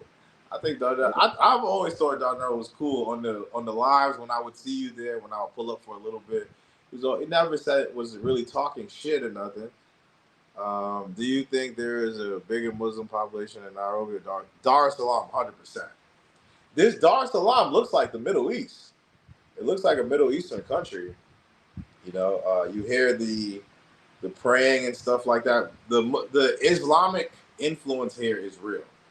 It's a lot of Islamic influence here. There's more Middle Easterners here than in Nairobi as well. Than in Kenya, I believe as well too. Like they're here. They're in this country. Like Darnell be playing dumb. Nah, man. It's let's see. As a non-Muslim black man, will the women accept me? Will they open to me? What do you think? I'm non-Muslim. Look, I came here non-Muslim. I mean, I converted to Catholicism to get married to my wife, but I would have went either way. Like if a Islamic Muslim girl would have piqued my interest and we would have been dating for a while and it led to marriage, I would have converted to Islam. I've read the Quran a little bit, not like extensively, but I've looked into the Quran. I've perused the Quran, right? I've browsed it. So I actually like Islam. I'm not gonna lie, it's pretty cool. Um, there's not of us for them to make laws. I see way more European Canadians traveling to where? Traveling to where? To Colombia? No, I'm talking about Colombia. Colombia, they're not gonna make laws, but I'm talking about them running them prices up. It's because of the Westerners, not just Americans, Westerners. Because people are coming from all over to Colombia. Like even when you see the druggings and the killings, it's not just Black Americans or Americans. It's people from all over getting drugged and killed just as well. Yeah, I mean they're showing no mercy in Colombia. That's why I was like, I'm out of here, man. I seen it. I seen it. 2015 when I first was there, it wasn't as bad. You know, it was cool. It was cool. Have you been to Yeah. Colombia, Darnell? No, I haven't been to Colombia. It was one. It was one of the places I wanted to go. But ever since this whole Parliament thing, you know, I've kind of, not that I'm saying, hey, it's so frequent, but let's face it, it's too common of an occurrence now. You know what I mean? And my Very opinion, I yeah, agree. my opinion, it's not. It's just you got to be careful. You do. You You do. know, You have. when I go on vacation, I want to relax and not have to stress. If I got to stress, yeah, you know, it makes keep sense. my guard up, that's not a real vacation to me. It's definitely not. It's definitely not. If you're in a high stress place, it doesn't make sense. And the dumbest logic I would see people use is, man, I'm from Chicago. Hmm. Okay, so what does that mean? What you think? Yeah, Like, what does that mean? You think Chicago is on par with Medellin? No way. yeah.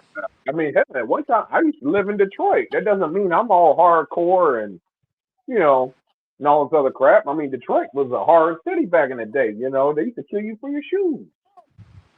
But You know. but my okay, here's my opinion, right? And other people don't have to agree with it. It's just my opinion, how I feel, right? Hmm. I Why would I leave a dangerous place to go to a slightly less dangerous place, right? And I'm not saying I'm rich or nothing like that, but I'm doing pretty well in life. If I was Hmm. to be killed by a crackhead, that would be so tragic. Getting killed by a crackhead or some whore, what? Like what? That sucks. My whole potential, my future has been ended because of this drug addict or this prostitute. I don't think that's a good way to end your story, man. You know No, what I'm it's saying? really not. I don't think it's a It's, good way to end my story, man. Like I'm just kicking this shit off. I'm not gonna go to a place where obviously you run the risk of dying anywhere, right? It's just yeah. human lives end.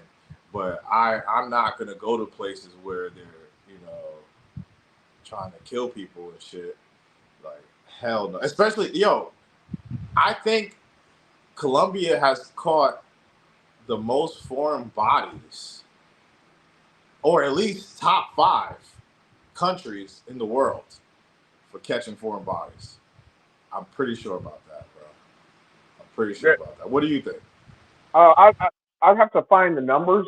But yeah, there are cities in Colombia that are some of the top places for crime. But interesting thing to note, you have American cities such as St. Louis. St. Louis is like the worst city in the United States, and it's like in the top 20, I believe, as far as crime. As far as murder. And I guess for me too, it's different because like I'm not on vacation, right? So if you're on Hmm. vacation, it doesn't really. I actually spoke to Jay Focused about this. He's a big YouTuber. He does some shit. He does some good content. Shout out to Jay. But we were talking about this yesterday, and a nomad mentality is very different from a vacationer mentality, usually, especially a nomad that has been to multiple continents. And we were talking about it was really deep conversation. And I think if you're going to a place for 10 days, no matter what, you're gonna have fun. You know what I'm saying? 10 days, you're just gonna enjoy yourself. Doesn't matter where you go, you're gonna you're not there long enough to see the negativity of it. You know what I mean? Let's see. Let's see what we got here. How has the load shedding in Tanzania been? It's been annoying, bro. They've been fucking cutting the power randomly. It's been really annoying. It's been really bad lately, honestly. But I have a generator, so the only thing it's really costing me is gasoline. That's another expense I have to pay for is gasoline. When you have a You know, generator, you can, huh? I was just gonna say I had the same when I went to Nairobi. I had the Uh, same problem.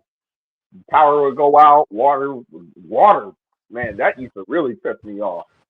Was the water used to go Ooh, out all water. the time? Yeah, you need that. You need water, Yeah, bro. Yeah, you need water. You need water.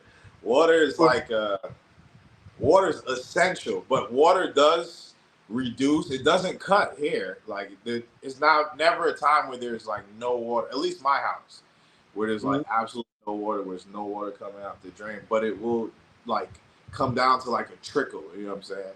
And that sucks. That definitely No, sucks. Huh? yeah. I was in Nairobi just a week, and I mean I went like had to been at least 3 days without water. Yeah.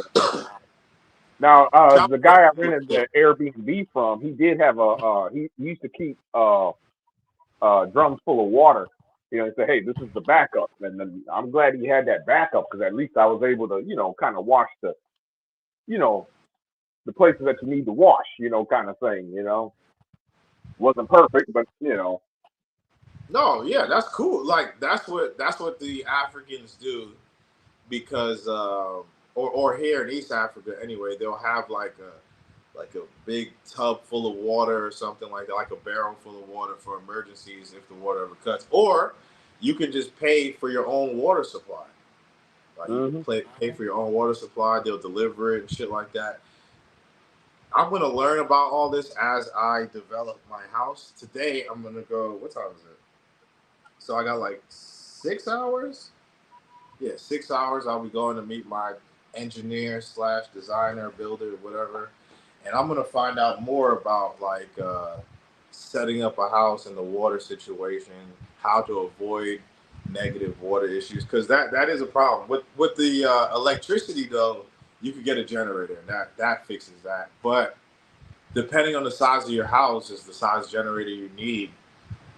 Colombia is safer than Miami. Yeah, man. Like if you, my opinion is if you can't go across the world, go where you could go. You know what I'm saying? If you could go to Colombia and you're having a good time in Colombia, go.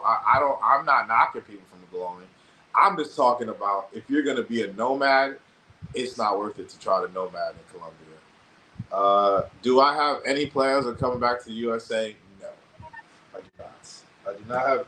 Will I go back? It has to be about a lot of money. If you ever see me in the USA, it's just know it's about money. Yeah, it has to do with a lot of money. Yeah, it has to be a lot of money for me to go back to the USA. You know what I'm saying? Like last time I got robbed, I was in. Yo, you got robbed of France? France? I don't know. I don't like those.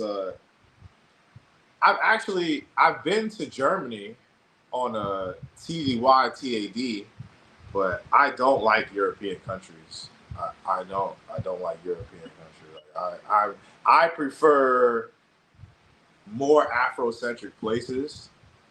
I don't like Eurocentric standards. It's a lot of feminism in those places too.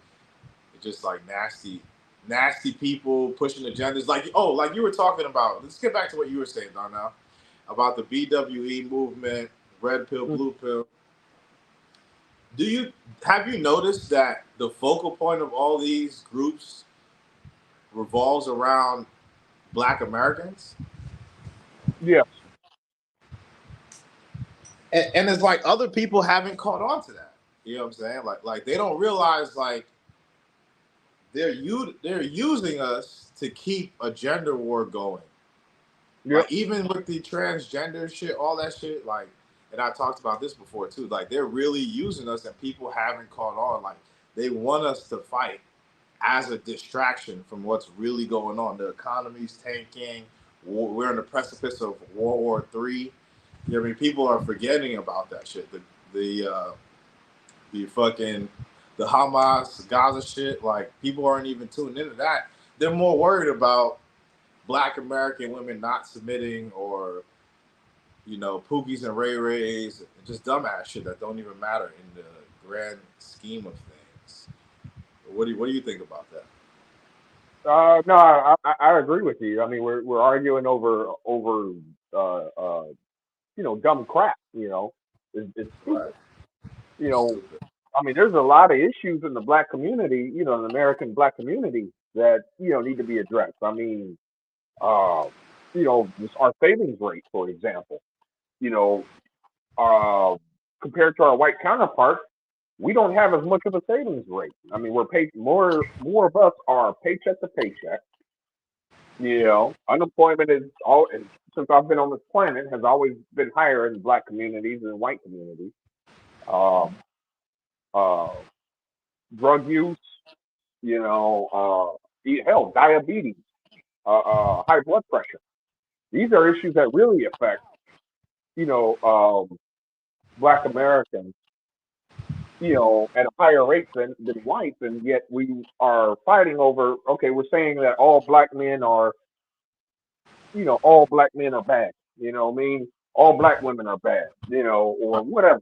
We're just fighting over dumb, trivial stuff. Like, one of the things, that I do spend a little bit of time in the BWE space, and they harp on, black men that have killed, or excuse me, unalive uh, black women and stuff.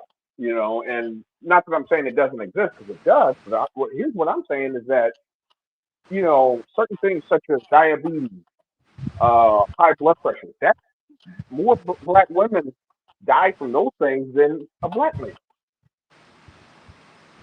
You know? They try to make black men seem so vicious, but realistically, black American men are like the sweetest men on the planet. That's why these women overseas, especially in Africa, want us so badly. You know what I'm saying? Because we treat women well. We're taught to listen to women's opinions and things of that Mm-hmm. nature in the West, to treat them equally. So obviously, when we come to Africa, we're more on the simping side of the spectrum. So that's why I don't really get like black American men. The ones they're talking about are the street dudes, and that's not, I don't think that's a big problem. And those are choices, right? Like, if you want to go be with a street dude, just like if I wanted to go be with a stripper, right? Mm-hmm. If I go get with a stripper, a Baltimore stripper, I should know what I'm signing up for. You know what I'm saying? Yep. Cheating, all types of wild shit, whatever. So how can I complain about black women when I chose to be with a black stripper? I've made that point several times. I myself, stupid me, but during my military days, I dated a stripper. As you know, I've every done it a few military, times. all of us I've did, done right? Some of us were dumb enough to marry them. it happens. Yeah, I dated a stripper, and when bad things had occurred, yeah, it was convenient to blame her, but in reality, it was my fault. Right. I had the option to leave at any time, or to, what, this ain't for me. I put up with the bullshit. And what I think when it comes to, and this is where I try to, I try to explain to the black women, like, because no one has sympathy for me, for dating a stripper getting played by a stripper. No one has any sympathy for me. So why should I have sympathy for a woman that gets played by Tyrone? Right. And that's real. That's real. I agree with that. I even, like, I used to listen to a lot of OGs, like veteran stuff. Like, a lot of older vets be dropping knowledge. That's why, Mm-hmm. like, when I see the veteran trolls on YouTube, it's so disgusting, because it's like, whoa, like, I mean? I look up to my older veterans, you know what I'm saying? They really drop game. Usually, it's weird to see, like, veteran trolls, like, over 50, 60 on YouTube. It's weird. But yeah, Yeah. man, like, one of my OGs when I worked for when I worked top secret in Maryland, he was telling me, when I was dealing with a stripper, I was going through it. I was like sad and I was bitching. He was like, bro, I don't feel bad for you. You knew what you were getting into. You knew what type of girl she was. You knew in the back of your mind what type of girl you're dealing with. And that's the truth. Men, we know. We know in Yep. the back of our minds, like, yo, this is a fucking whore, like, we still dealing with it anyway because we're lying to ourselves. So people just gotta stop lying to themselves. Accept reality. It is what it is. Yep. Life is real. You know what I'm saying? Like, oh, let me Yep. hit some of these. You can keep talking. Yeah. I was just gonna say, it is, and I Stay think focused. I think a lot of unfortunately, a lot of black women, they got to understand, hey, you can do you got the freedom, you got the right to do what you want, date who you want. But, if Tyrone, leave, you decide, okay, I'm 30 years old, Tyrone's not going to commit to me, and now I want the good black guy. Well, I can't find him anymore. Well, you have some baggage there. You know, you Yeah, have baggage. You're not gonna accept me. If I'm working at McDonald's. You that's know, true. you ain't gonna accept me if I'm working at McDonald's. I don't even have $1,000 in my bank account. You ain't gonna accept my ass. That's true. That's true.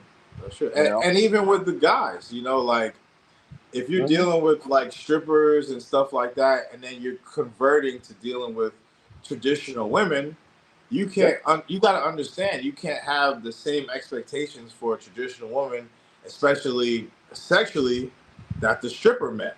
You know what I'm saying? Hmm. The stripper excelled in sexualization is her job. She's a Right. sex worker, so obviously she's gonna be really good at that. I mean, that's what she provides, a sexual service. But the traditional girl may lack in that area, but she's better in every other way. You know what I'm saying? Making you feel Hmm. good about yourself, uplifting Hmm. you, believing in your dreams. You Yeah. know, helping you. Shit that really matters. I think Yeah. we put so much emphasis on sex, we forget about the other shit that really matters in life besides sex.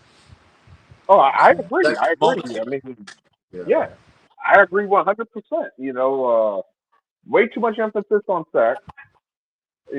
Not about finding a good life partner for you. right, right. Someone that supports you. If you're going to be the provider, is she going to make sure that dinner's on the table every time you come home from work? Right. Uh, because like, yeah, the stripper, you're right. She'll rock your world in the bedroom, but is she going to make sure your clothes are clean? Is she going to make sure that you know food is prepared? You're going to come home to a clean house. A lot of times, these strippers, you know, a lot of times they don't want to do that stuff.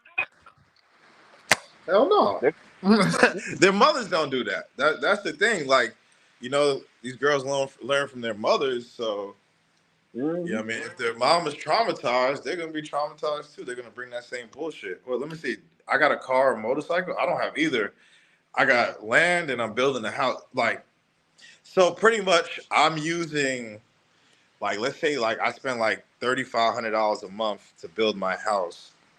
You know what I'm saying? Like I ain't investing no more money than that or nothing else. You know what I'm saying? Like I got limitations. So how was my experience in Germany? Well, I don't like Germany. It's just too European, man. Like I don't really like European places. People put so much emphasis on Europe being dope. Like they're like, oh, if passport bros really have money, why aren't they living in Paris or Amsterdam or this place or Spain or whatever? It's like, what if I want to live with my people? Yeah, I mean, Yeah. what if I want to live amongst my? Why do I have to live amongst different races of people? You know what I mean? To prove that I have money or something like. I don't give a fuck if people think I have money or not. You know what I mean? Like Uh, I'm well, doing this shit for happiness. well, You know what I mean? well, Huh? Tony, you've been to Nairobi. Yeah, I've been in Uh, Nairobi. so they got Ferraris out there. You got black Yeah. people doing very well in Nairobi. I mean, I saw so many Ferraris. Matter of fact, I was trying to hit on women in Nairobi. I was getting turned down in Nairobi. Yo, I, you know, no, as soon as that's a I try fact to though. focus, yeah, I saw That's a fact. Ferraris. I saw McLarens. I saw. I mean, you got some black people with money. Don't get it twisted. No, Not that's a everybody. fact. Not everybody in Nairobi lives in a hut. Even Tanzania, like in Dar es Salaam, this is a mega city. This is top 50 city in the world, right? Top 55 cities in the world, right? As far as population and shit like that. Of course, there's going to be luxurious shit here. Yeah. It's a high populated city. People don't utilize logic though. You know what I'm saying? Logic and reasoning is very, very crucial. Critical thinking, things like that are very, very crucial in life, and people don't want to utilize it, but it just, yeah, think about it. You go to the gym. Like, I had a guy come out here. We were in the gym. I was telling him, like, I was like, yo, in the gym, you're gonna see a lot of rich Africans. He was like, rich Tanzanians, rich Africans. What? I'm like, all right. Took him to the gym, and he seen, people got Range Rovers, all types of shit out here. You know what I'm saying? Like the guy I bought the property from, he's only a few years older than me. I'm 33. I think he's like 39, and he's like a billionaire. So he has hella land. Yeah, I mean, it's super cool. Super cool. But yeah, man, like, what were you saying? Oh, let me see. Let's look at some of these comments. Oh, Marquise speaks French. Hey, shout out Marquise for speaking another language, brother. That's what's up. You know what I'm saying? Shout out. But another thing I wanted to ask you, Darnell, because you have some good opinions. Since you do market analysis, I don't go to BWE spaces. I don't know anything about that shit really.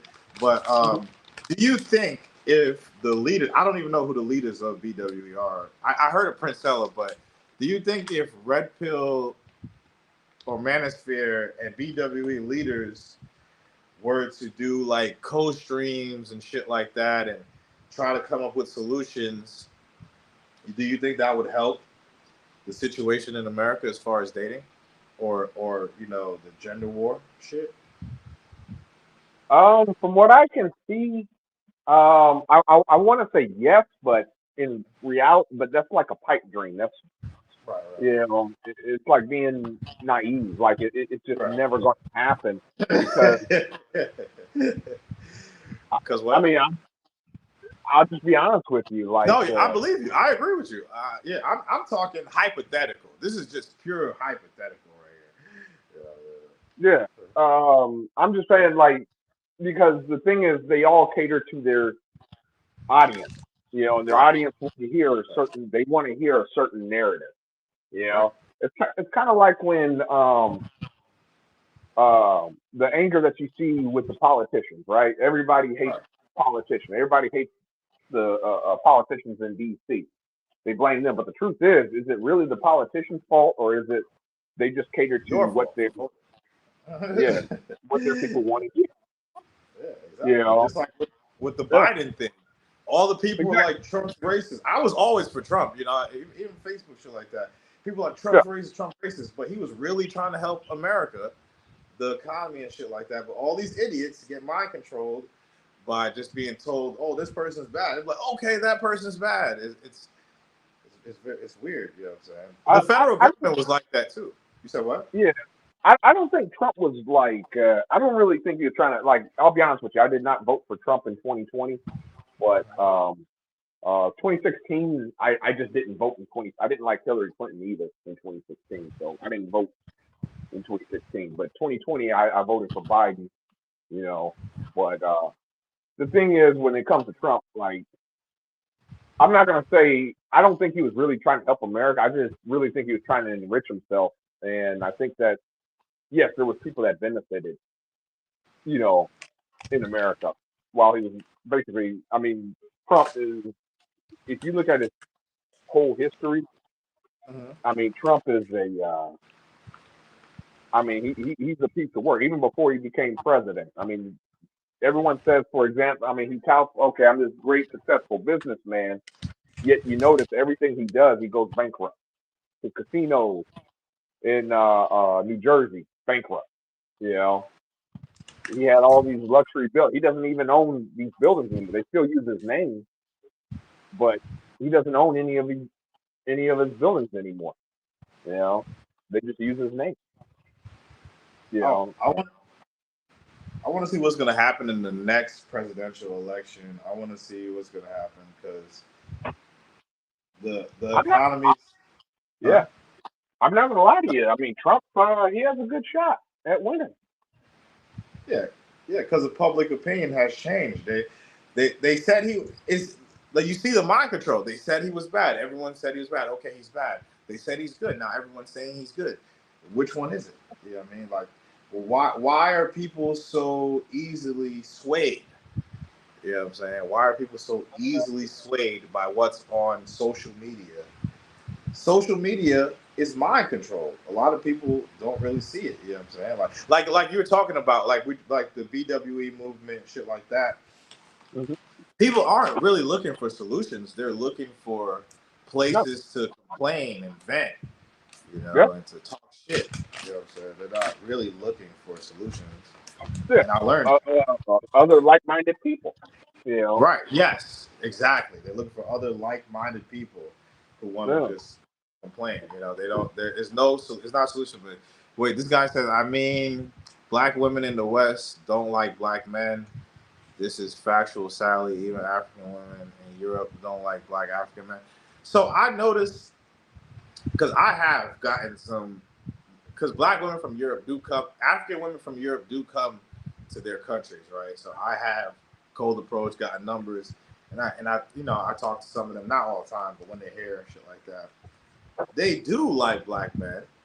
The ones that aren't, I would say, probably don't have family and stuff or fathers don't really like black men like that, but they do like black men. It's just they're westernized, so their expectations are more Western. You know, man? And that's just what it is. Like when women go to the West, they're going to become westernized. It's just Oh what it yeah. is. Yeah. It's just You what bring it's you their bring advantage. You know what I'm saying? Like, yes, sir. You bring a African woman, say, to the United States. She could have been the best. I hate using the term submissive, but for lack of a better term, let's say submissive woman. There was, and she comes to the States. Her mentality will change. She will get friends. She will get friends that will talk in her ear. yes, sir, yes, sir. Unless if you keep her isolated. Yeah, man. Yeah, keep her isolated in the crib, or you live in the boonies. You know what I mean? Like you live out Mhm. in the middle of nowhere, then that's But see probably your now, best bet. but nowadays with social media, though, it's impossible. Like I mean that's the reason why women have uh a lot more choices. I mean, just think about it. Like let's use the military for example. Oh Old God. school military. Like I'm talking back when my dad was in the Navy. He joined the Navy I think in '76. So Damn. this is long before this is long before the internet. This is before social media and all that, right? A lot of times women used to marry military men used to be the biggest target. They Yes, I they heard used to that. be Yeah. the biggest target back in the day. They used to, they lived in because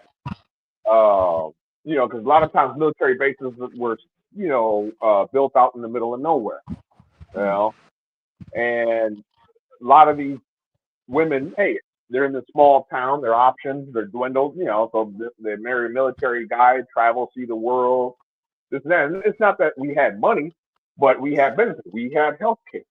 Keep in mind, this was in the days before Obamacare. We had health care, you know. Um, Military man does 20 years, he has a pension, you know. I was actually warned of that when I first joined the military. Like they were warning me, like, "Hey, be careful dealing Mhm. with the chicks because they might get pregnant on purpose just to get child support from you Yep, yep, because they yep. know it's a guaranteed check." All they had to do was go to your commander. All they had to Yeah, do was there's go to your nothing you can commander. do. There's nothing Yep. you can do. There's There was nothing you nothing can you do. could do. Nothing you can do. That shit's coming out of your check, no matter Yeah, what. allotment. No Yep, matter what. yep. It was an allotment. That was the easiest way to get child support.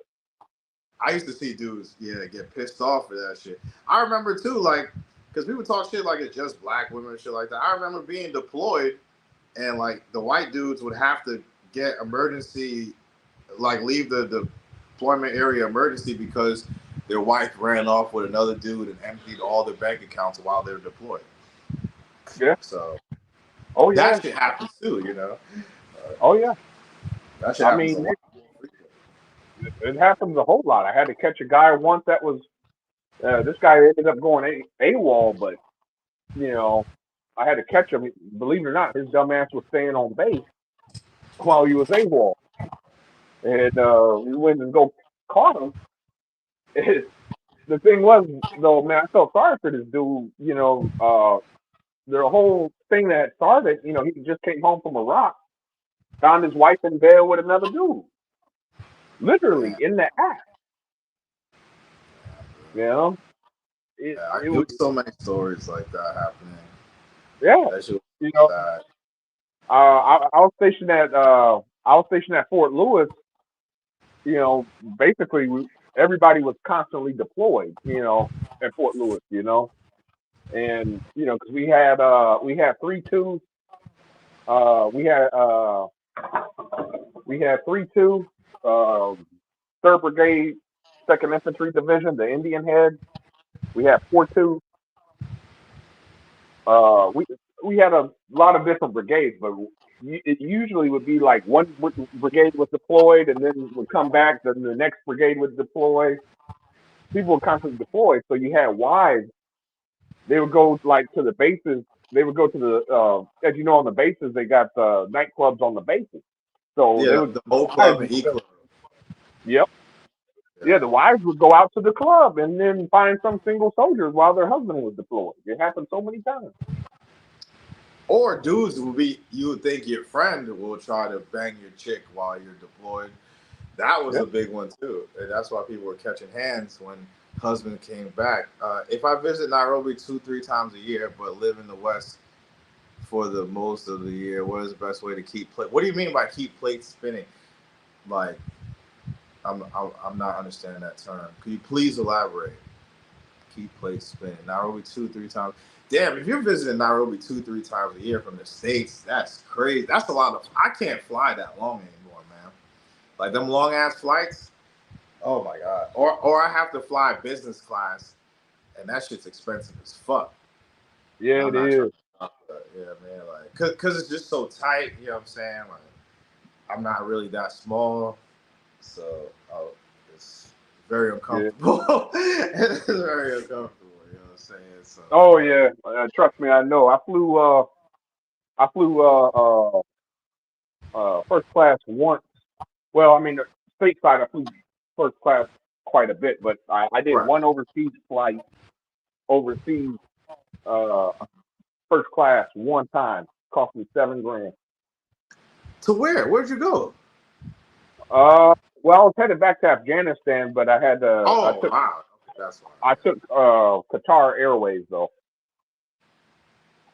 I took Qatar Airways out of well, I started out in Detroit, flew to Houston, where I caught my connector to Qatar, and that was the first class. That was my first class trip. So it was from Houston to Doha. To Doha. Okay. That's Yeah, wow. That's why it was so expensive. Because first class to Brazil was only like $1,000. But what did I fly first class to Brazil from? Was it from America? I think I flew first class to Brazil from Colombia, if I'm not mistaken. I do, or DR. No, it was from DR. From DR, and it was like $1,000. Let me see. Let me see. Let me hit this. Thank you, Tony. You saved me a flight. No more Asia or South America. I will visit Kenya and Nairobi and see what's going on over there. As a young black man in his mid-20s, can I find a virgin? Give up on the virgin thing. You're gonna look weird if you go around like in Africa asking for virgins. People are like, "What the fuck is wrong with you?" Because African dudes don't even do that. You know what I'm saying? That whole virgin thing. I don't know where we got that from in the West. It was something that used to go down, but that's for more like the tribal African dudes. I haven't heard about any foreigners, you know, getting virgins like that. I haven't heard about it. You know what I'm saying? I think even African dudes don't care about virgins. It's more like, does the girl have a baby? If she doesn't have a baby, cool, cool. You know what I'm saying? Even like these girls are gonna have sex. They're gonna have some type of sex with some people. But the thing is, do they have a child? Are they a single mother? Because that's what disqualifies them from the dowry or not. You know what I'm saying? Or being a wife. Being a single mother does put you at disadvantage in these places, but being a non-virgin doesn't. No one really cares about virginity.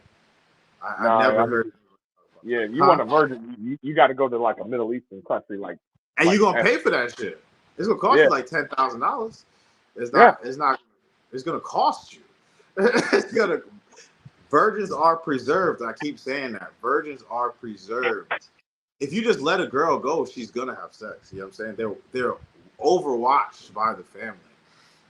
they're not allowed to go places alone and shit like that. They're not allowed to hang out and shit like that. Like they have escorts and shit like that. You know what I mean? You're gonna pay 10K for that shit or more. You know, you're gonna pay a lot of money for you could go to the Philippines and get. I know guys who've inquired about that. I've been to the Philippines, but I've never cared about virginity or none of that shit like that. I have been with virgins in America, but I mean, you don't want to sleep. I don't know what's the hype about virgins. Like, the sex sucks. I want a girl who at least understands somewhat of what she's doing.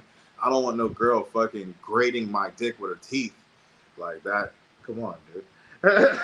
You know, this is the first time I've sex. You're gonna, nah. It just even thinking about having sex with a virgin is like cringy because it brings back painful memories.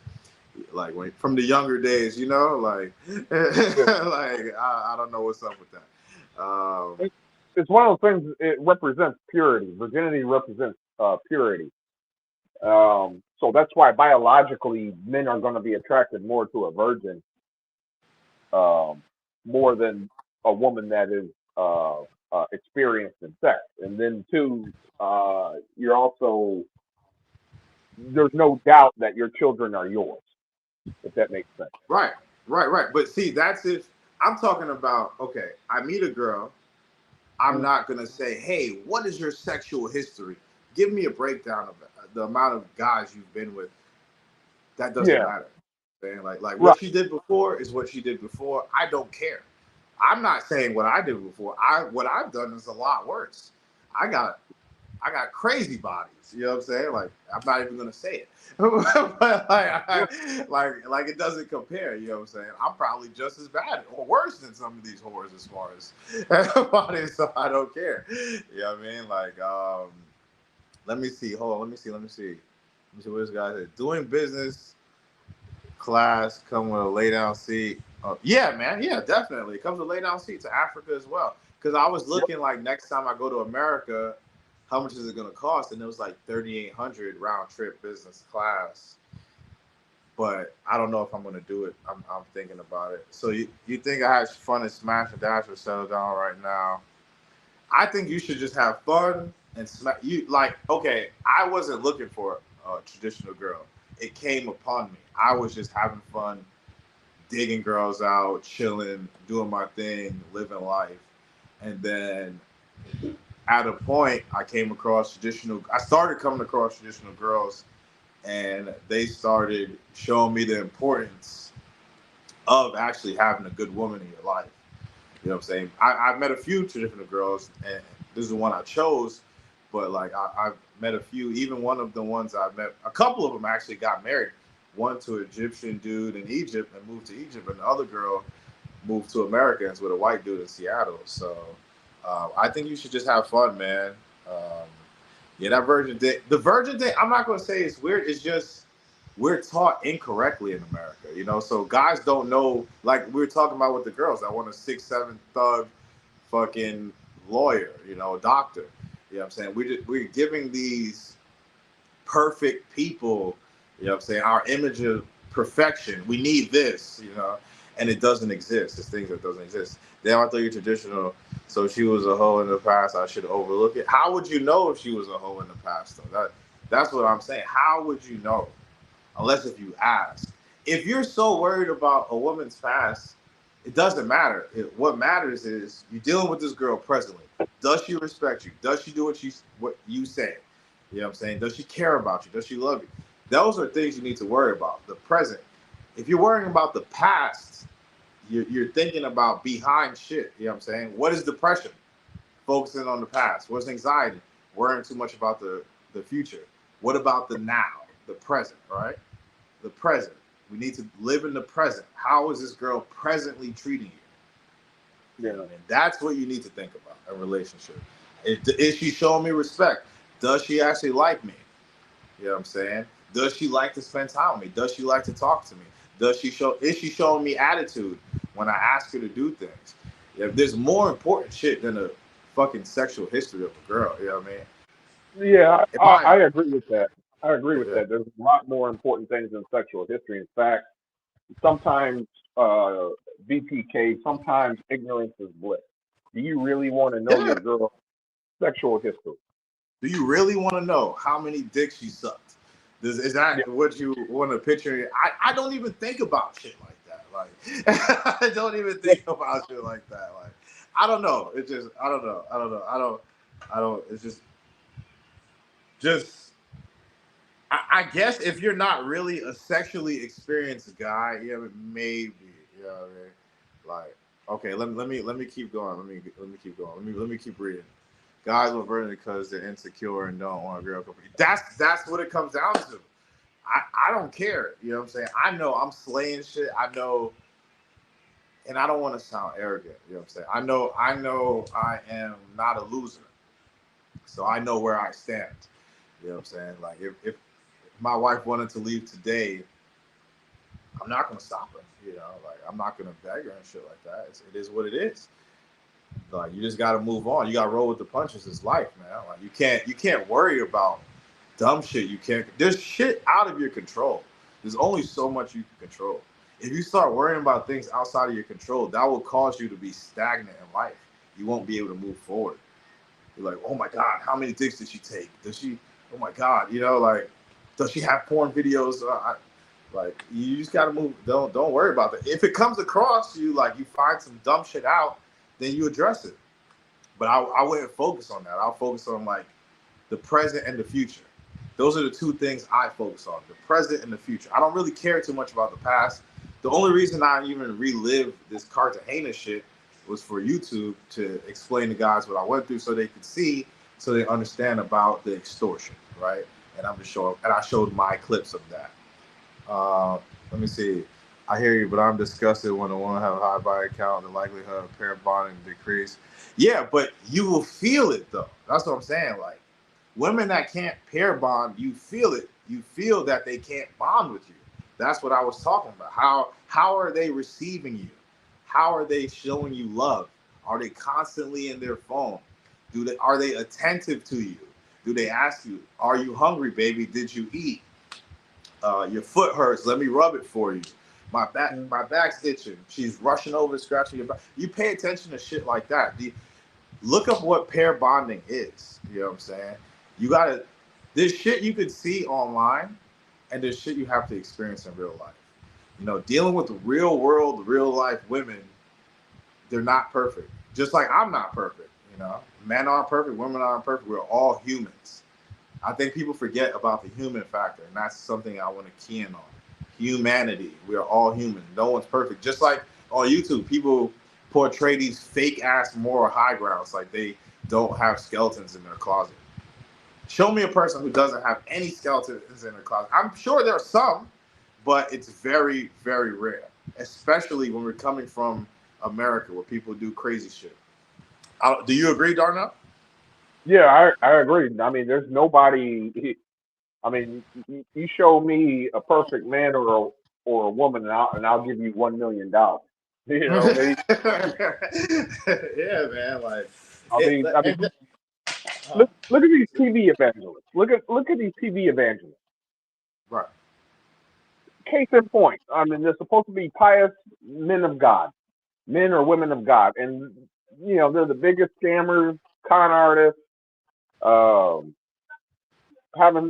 doing things, having sex out of wedlock, and all Right. sorts of things. You know, Right. so yeah, there's no one that's perfect. You know, I can understand what VP was talking about. Hey, I don't want a woman with a high body count. I understand where he's coming from. You know, I Me don't think too. I get that. yeah, Uh-huh. but you got to understand, especially now with social media, women are going to have high body count. I mean, as soon as she turns, and I'm using the United States as a metric, okay? Right. Right. But as Okay. soon as she You're right. turns 18, Right. you know, the world is her oyster. You know, she's going to be hit up by, all she got to do is post a few bikini pics on Instagram, on IG, you know, and men are going to be hitting her up left and right. You mean to tell me she ain't smashing? Come on. There's no And, way and dudes are going to be flying her out. Hey, come play on my yacht, you know, uh, this and that without doing something. And another thing, guys need to look at the girls they're getting. If you're getting the Instagram girl that's shaking her ass in a thong on Instagram, and you expect her not to have a high body count, you're a dickhead. You know what I'm saying? Yeah. Like it's not logical. Like if you get the modestly dressed girl who's modest, who's not exposing anything, that's who you most likely would be in a successful relationship with. But guys want whores to be traditional. That's what I'm saying. Like you're going, Yeah. they're looking in the wrong places. Like go to church if you want a good girl, but you got to understand what comes with a good girl. She's not going to be a freakazoid. You know what I mean? Like you got to put that behind you. Let me see. Guys feel like they're the only special guy. Yeah, man. Like, and another thing, like, you know, dudes want to feel like we're so special in the West and shit like that. Let that shit go, man. You know, just another man. You know what I'm saying? Like, you don't need to feel like super special and shit like that. Yeah, man. Like, I agree. As men, we want to be first by it. You just got to take that shit out your head, man. You got to take that shit out your head. You can't let that shit be in your head about like a chick's history and shit like that. You know what you're getting into.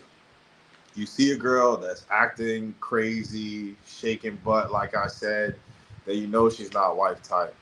I mean, like, yes, guys on YouTube do lie. You know, yes, YouTubers do lie about their relationship situation, ex whores, whatever. But you have to take that with a grain of salt. You know what I'm saying? Politicians lie, right?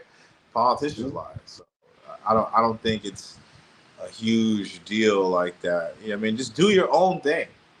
Do your own thing. Live your own life. Get you a girl you like. You know what I mean? She likes you. You love her. What you're doing is working. Don't worry about outside perception. Outside perception does nothing for your life, right? Mm-hmm. Yeah, I mean, everybody lies. Everybody lies. I mean, especially on this YouTube. I done ran into so many on this YouTube, space. I done ran into so many successful people. It's ridiculous. It's a lot of successful people, man, on YouTube.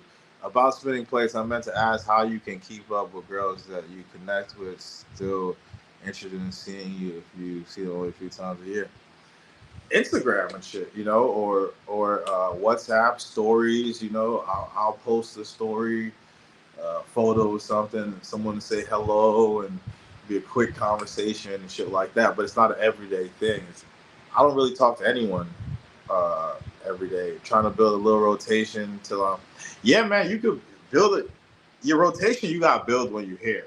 You know what I mean? Like, because the girls you meet online doesn't mean you're gonna like them in person. They may not cook well, they may not clean, they may have nasty habits. You know what I mean? It's a lot of home training factors you have to take into account. Just like let's say for example, I'm meeting Darnell online. I like him, whoop-de whoop. Cool. It may be cool to hang out with him outside, but as far as like sharing the same space, we may clash. You know what I'm saying? Let me see. Fully limit.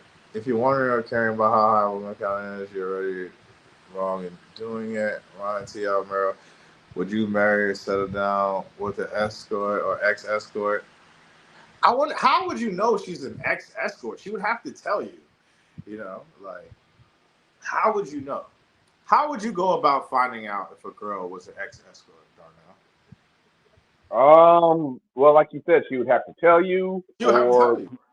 or friend, somebody would have to tell you. Somebody would have to tell you. Yeah, somebody would. Hey, man, like you don't want to, you don't want to do this. She's an escort. Here's her website or whatever that she used to be on or whatever. Somebody would have to tell you. So you just not think no. Yeah, I mean, if you go to a go-go bar or a horror club and you take one out and you decide to marry it or whatever, or be with her or whatever, then you knew what you were getting into. It's like dating a stripper. But if you meet a girl in a supermarket, Walmart or whatever, there's no way you know anything besides her, besides what she tells you and how she acts. You know what I'm saying? You could tell if a girl's a whore by how they're acting too. Like, go to their Instagram, see what's on the Instagram. If you see nothing but ass pics, you already know what type of time she's on. I don't know, like, to me, it's not so. This female thing isn't as difficult as people make it seem. Maybe because I can't really empathize with what's going on in America anymore. I'm so far removed. You know what I'm saying? Maybe that's what it is. You know what I mean? Like, I don't. Females aren't like even a thought overseas. You know what I'm saying? Like, if you need one, you get one. That's it. You know what I mean? Now, are they all marriage material? Absolutely not. But getting a female is not a problem overseas. Now, you just have to be able to vet. Guys don't know how to properly vet. You know what I mean? You need to have some discernment skills. Like, oh, okay, damn. Her phone's always going off. Damn. Okay, I see it's just dudes. I mean, damn. She's getting a lot of notifications from dating apps on her phone, you know, like shit like that. You know, like, does this girl, does she always have her phone with her? Or does she put it down and do other shit and don't even pay attention to her phone? It's a lot of non-verbals. Guys need to understand non-verbals. It's a lot of non-verbals when dealing with women. Yeah. They listen to the verbal. Look at the non-verbals, how she treats you and shit like that, man. Shout out No Excuse. How you been, Rob? I gotta see. You about to go live tonight, right? I think tonight you're going live, or this afternoon. I got my shit out the way. I'm gonna tune into your live later, because I should be back home and done with my shit by then. So Darnell, what are your plans, man? Last few minutes before I end the live, I'm gonna go for another 10 minutes. What are your future travel plans, brother? My future travel plans, I plan on this year, this summer, you know, the Arizona heat. You know, I'm trying to beat the Arizona heat, but so I'm gonna try to go on vacation. I'm gonna try to go to DR this summer. I wanted to go last year, but I had to postpone it due to other things. But this year, I'm saying I'm going to DR. I do got a couple of Brazilian women that will be accompanying me. You know, the DR. You flying them from Brazil to DR or from the States? From Brazil. You're flying them from Brazil to DR? Yeah. Damn. One of them, boss. Okay. One of them, you know, like I said, one of them I've been to her house before. You know, I was my last trip to Brazil. You know, I've been to her house. You know, she's a good woman. I mean, she's not a 10 or anything, but you know, she loves me. Who cares? You like her? Yeah. Yeah. You know, she's great. She's always been very supportive of me and things like that. So it matters. yeah.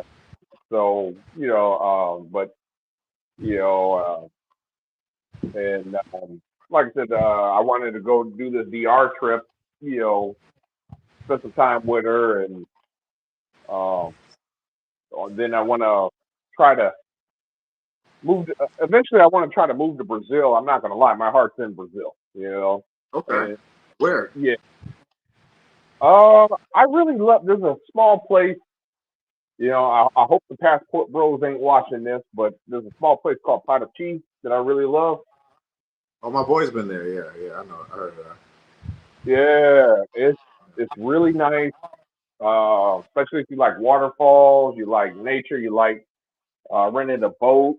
You can literally eat oysters. You can pluck oysters off of rocks and things, and you just eat them. You know, and it's real nice. I ain't gonna lie, the food's a little on the expensive side. You know, but when I was there, I loved it. It was just so much green, the jungle, everything was just perfect. I loved it. You know? So, você fala Portuguese? Un poco. Okay, that's cool. At least you know a little bit. You know what I mean? That shit was hard. That shit was difficult. That was more difficult than Swahili, bro. Swahili's cool. Portuguese was great. You gotta twist your mouth like gang signs and shit. This side, up, down when they speak. I'm good on that. I'm good Well, on it. But it's cool. one guy told me Portuguese is like a lazy Spanish, you know. Yeah. Uh, and yeah, he was right. And like, I took Spanish in high school, so Mhm. it's harder for me because I know a little bit of Spanish, and I speak, and then I'm trying to learn Portuguese. I'm combining the two languages. It's you know because it's hard, because everything is so similar. It's been very difficult for me to learn. But yeah, I know a few phrases here and there. It's the pronunciations of Portuguese for me that's so difficult.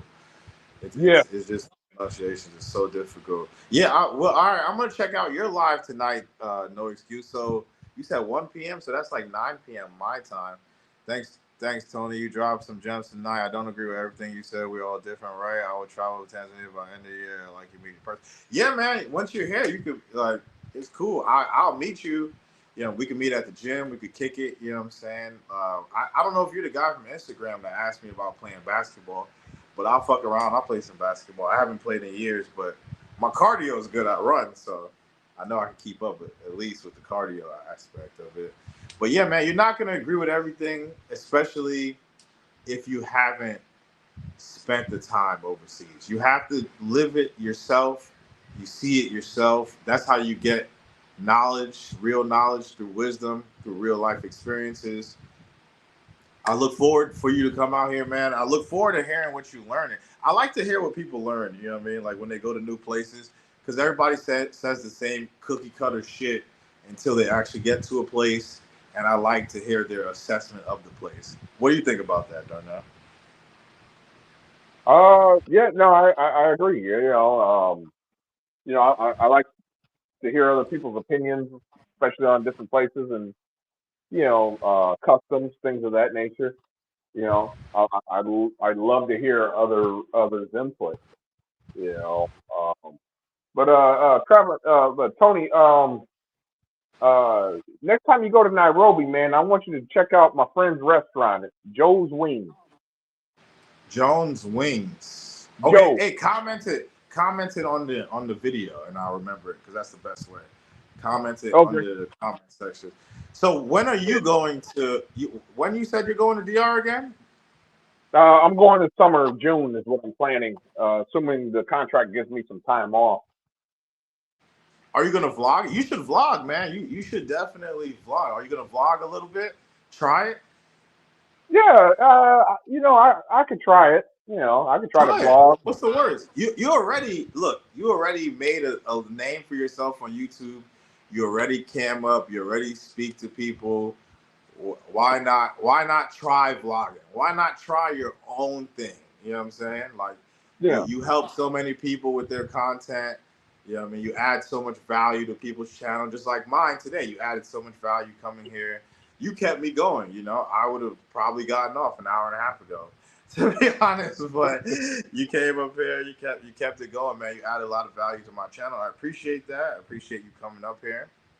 But yeah, yeah, of you should course, man. definitely try vlogging, man. I would love to see your experiences and hear about it, hear your thoughts, especially in DR. Where are you going in DR? Punta Cana? Yes, Punta Cana. Um, that's where I plan on going. That's where all the resorts are and things. I figure, I want to see the nice part. I don't want to go. I don't necessarily want to go to Sasua. Because like I Gosh. said, I'm bringing, like I said, I'm gonna be bringing a couple women with me anyway. So there's no really real need. So Sua sucks now. That shit used to be heaven before, bro. I used to be out there living like a king in Sasua, bro. Sasua sucks now. It's too That, many. It's just too many people there, bro. It's too mainstream. It's too yeah, mainstream, that's what I bro. heard, man. That's what I heard. I wanted to go to Sasua about it was years ago, it was at least 10 years ago. Oh, 10 years. I used to be a part of this Cuba Dave's old group Costa Rica Ticas or something like that. I can't remember the name of the group. Cuba You Dave know. made me want to go to DR. I remember he Yeah. had that was it Toticos or whatever, that little porn shit or whatever. I was like, oh, they like that? I just I went out there Yeah. after that. I Yeah. was like, great. Oh, so you know what I'm talking about. Yeah. Yeah. Yeah, okay. I was a part of the monthly. You know, they used to. I was part of the monthly newsletter years ago.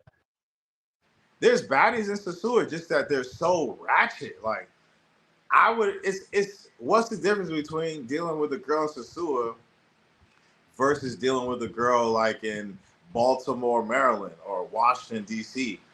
A black girl. It's the same thing, you know, except they're speaking Spanish. You know what I'm saying? But they're ratchet. They are Hmm. ratchet. They don't even like us like that. They like their men really. They don't like us like that. Really. Yeah. I learned that out there. They don't like us like that, bro. Especially if you're dark skinned. Should go to Santo Domingo, Punta Cana as a tourist trap. Yeah, I like Santo Domingo better. I did like Santo Domingo better. I definitely was feeling that one, man. Yeah. You ever been to Middle East? I'm going to Saudi. No, but my boy does contracting.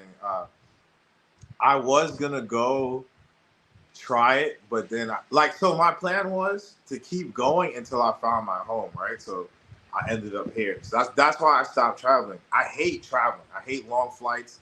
I hate journeys. I hate immigration. I hate all that Yeah. shit. Yeah. I Like it hate those sucks. lines. I hate those Oh my god, lines it sucks. for immigration. Man, when I had my Like military check, man, and I come back to the States, that was about the only thing I used to love because I used to use some airports had the military line and government official line. You know, especially especially if you're not flying business class because you can't shower if you're flying intercontinental flights. So you got mhm, swamp ass. You're sitting in that plane for so long. yeah. Oh, layovers, But as far, delays. but as far as this Huh. guy, young villain going to Saudi Arabia, I mean, I hope he knows there's not a whole lot of. I've been to Riyadh and Taif in Saudi Arabia. There's Mhm. not a whole lot there, man. One, there's no alcohol for one, and as far as No nightclubs, P if for you go, P. what's that? You can't P for P out there either. You can't pay for shit. The No, chicks. you Or it's can. hella expensive. It's hella expensive though. Like $500. Like crazy Yeah. amounts. My Well, the boy thing goes is, out there. yeah. Well, the thing is, like, so in Saudi Arabia, like, I don't know about now, but back then, like I said, women were just allowed to go to school. Mhm. But and as far as work, you know, Saudi women couldn't work. But in Muslim culture, you can't touch the body of the opposite sex. So when it comes to a doctor, for example, there's a lack of female doctors. So what do? They import them. So a lot of doctors and nurses come from the Philippines, because women need health care just like men. But their women could not work, so they would bring in. So a lot of times you got these Filipino nurses and doctors. Well, they bring them in from all over the world, but like I said, Tinder, um, Tinder was a way of meeting people and stuff like that when I was out there. When I was at the military base was called Escan Village. I heard of that. I heard Yeah, of that. that, that's where I was at before I got transferred to Taif. And they used to bring women on the base all the time. Matter of fact, we had ration cards for alcohol. Yeah, I You went to Kyrgyzstan. I got deployed to Kyrgyzstan. Manas, the transit to Afghanistan. Before you go to Yeah, Afghanistan, you got to stop at Manas. yeah, yeah. I never went that route. Usually I went through Qatar. uh well, I went through I used to like going through Dubai all the time. I used to try to go Okay. through Dubai, but I went through Kuwait. It was Ali Al Salim. Ali Al Salim. If you took a military flight, I used to take Ali Al Salim. But yeah, there was people that went through Manas. I remember that. I never did it, but Used to go through Al Salim in Kuwait. That was a major APOD. And what I used to do was instead of going to Kuwait, I used to just buy my own ticket, fly to Dubai.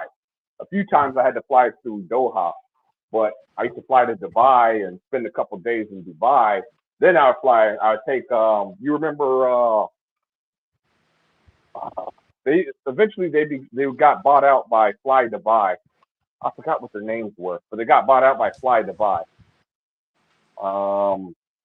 You remember you had the civilian airlines that you had Eastern Skyjet, and then you had another one. I used to use them all the time.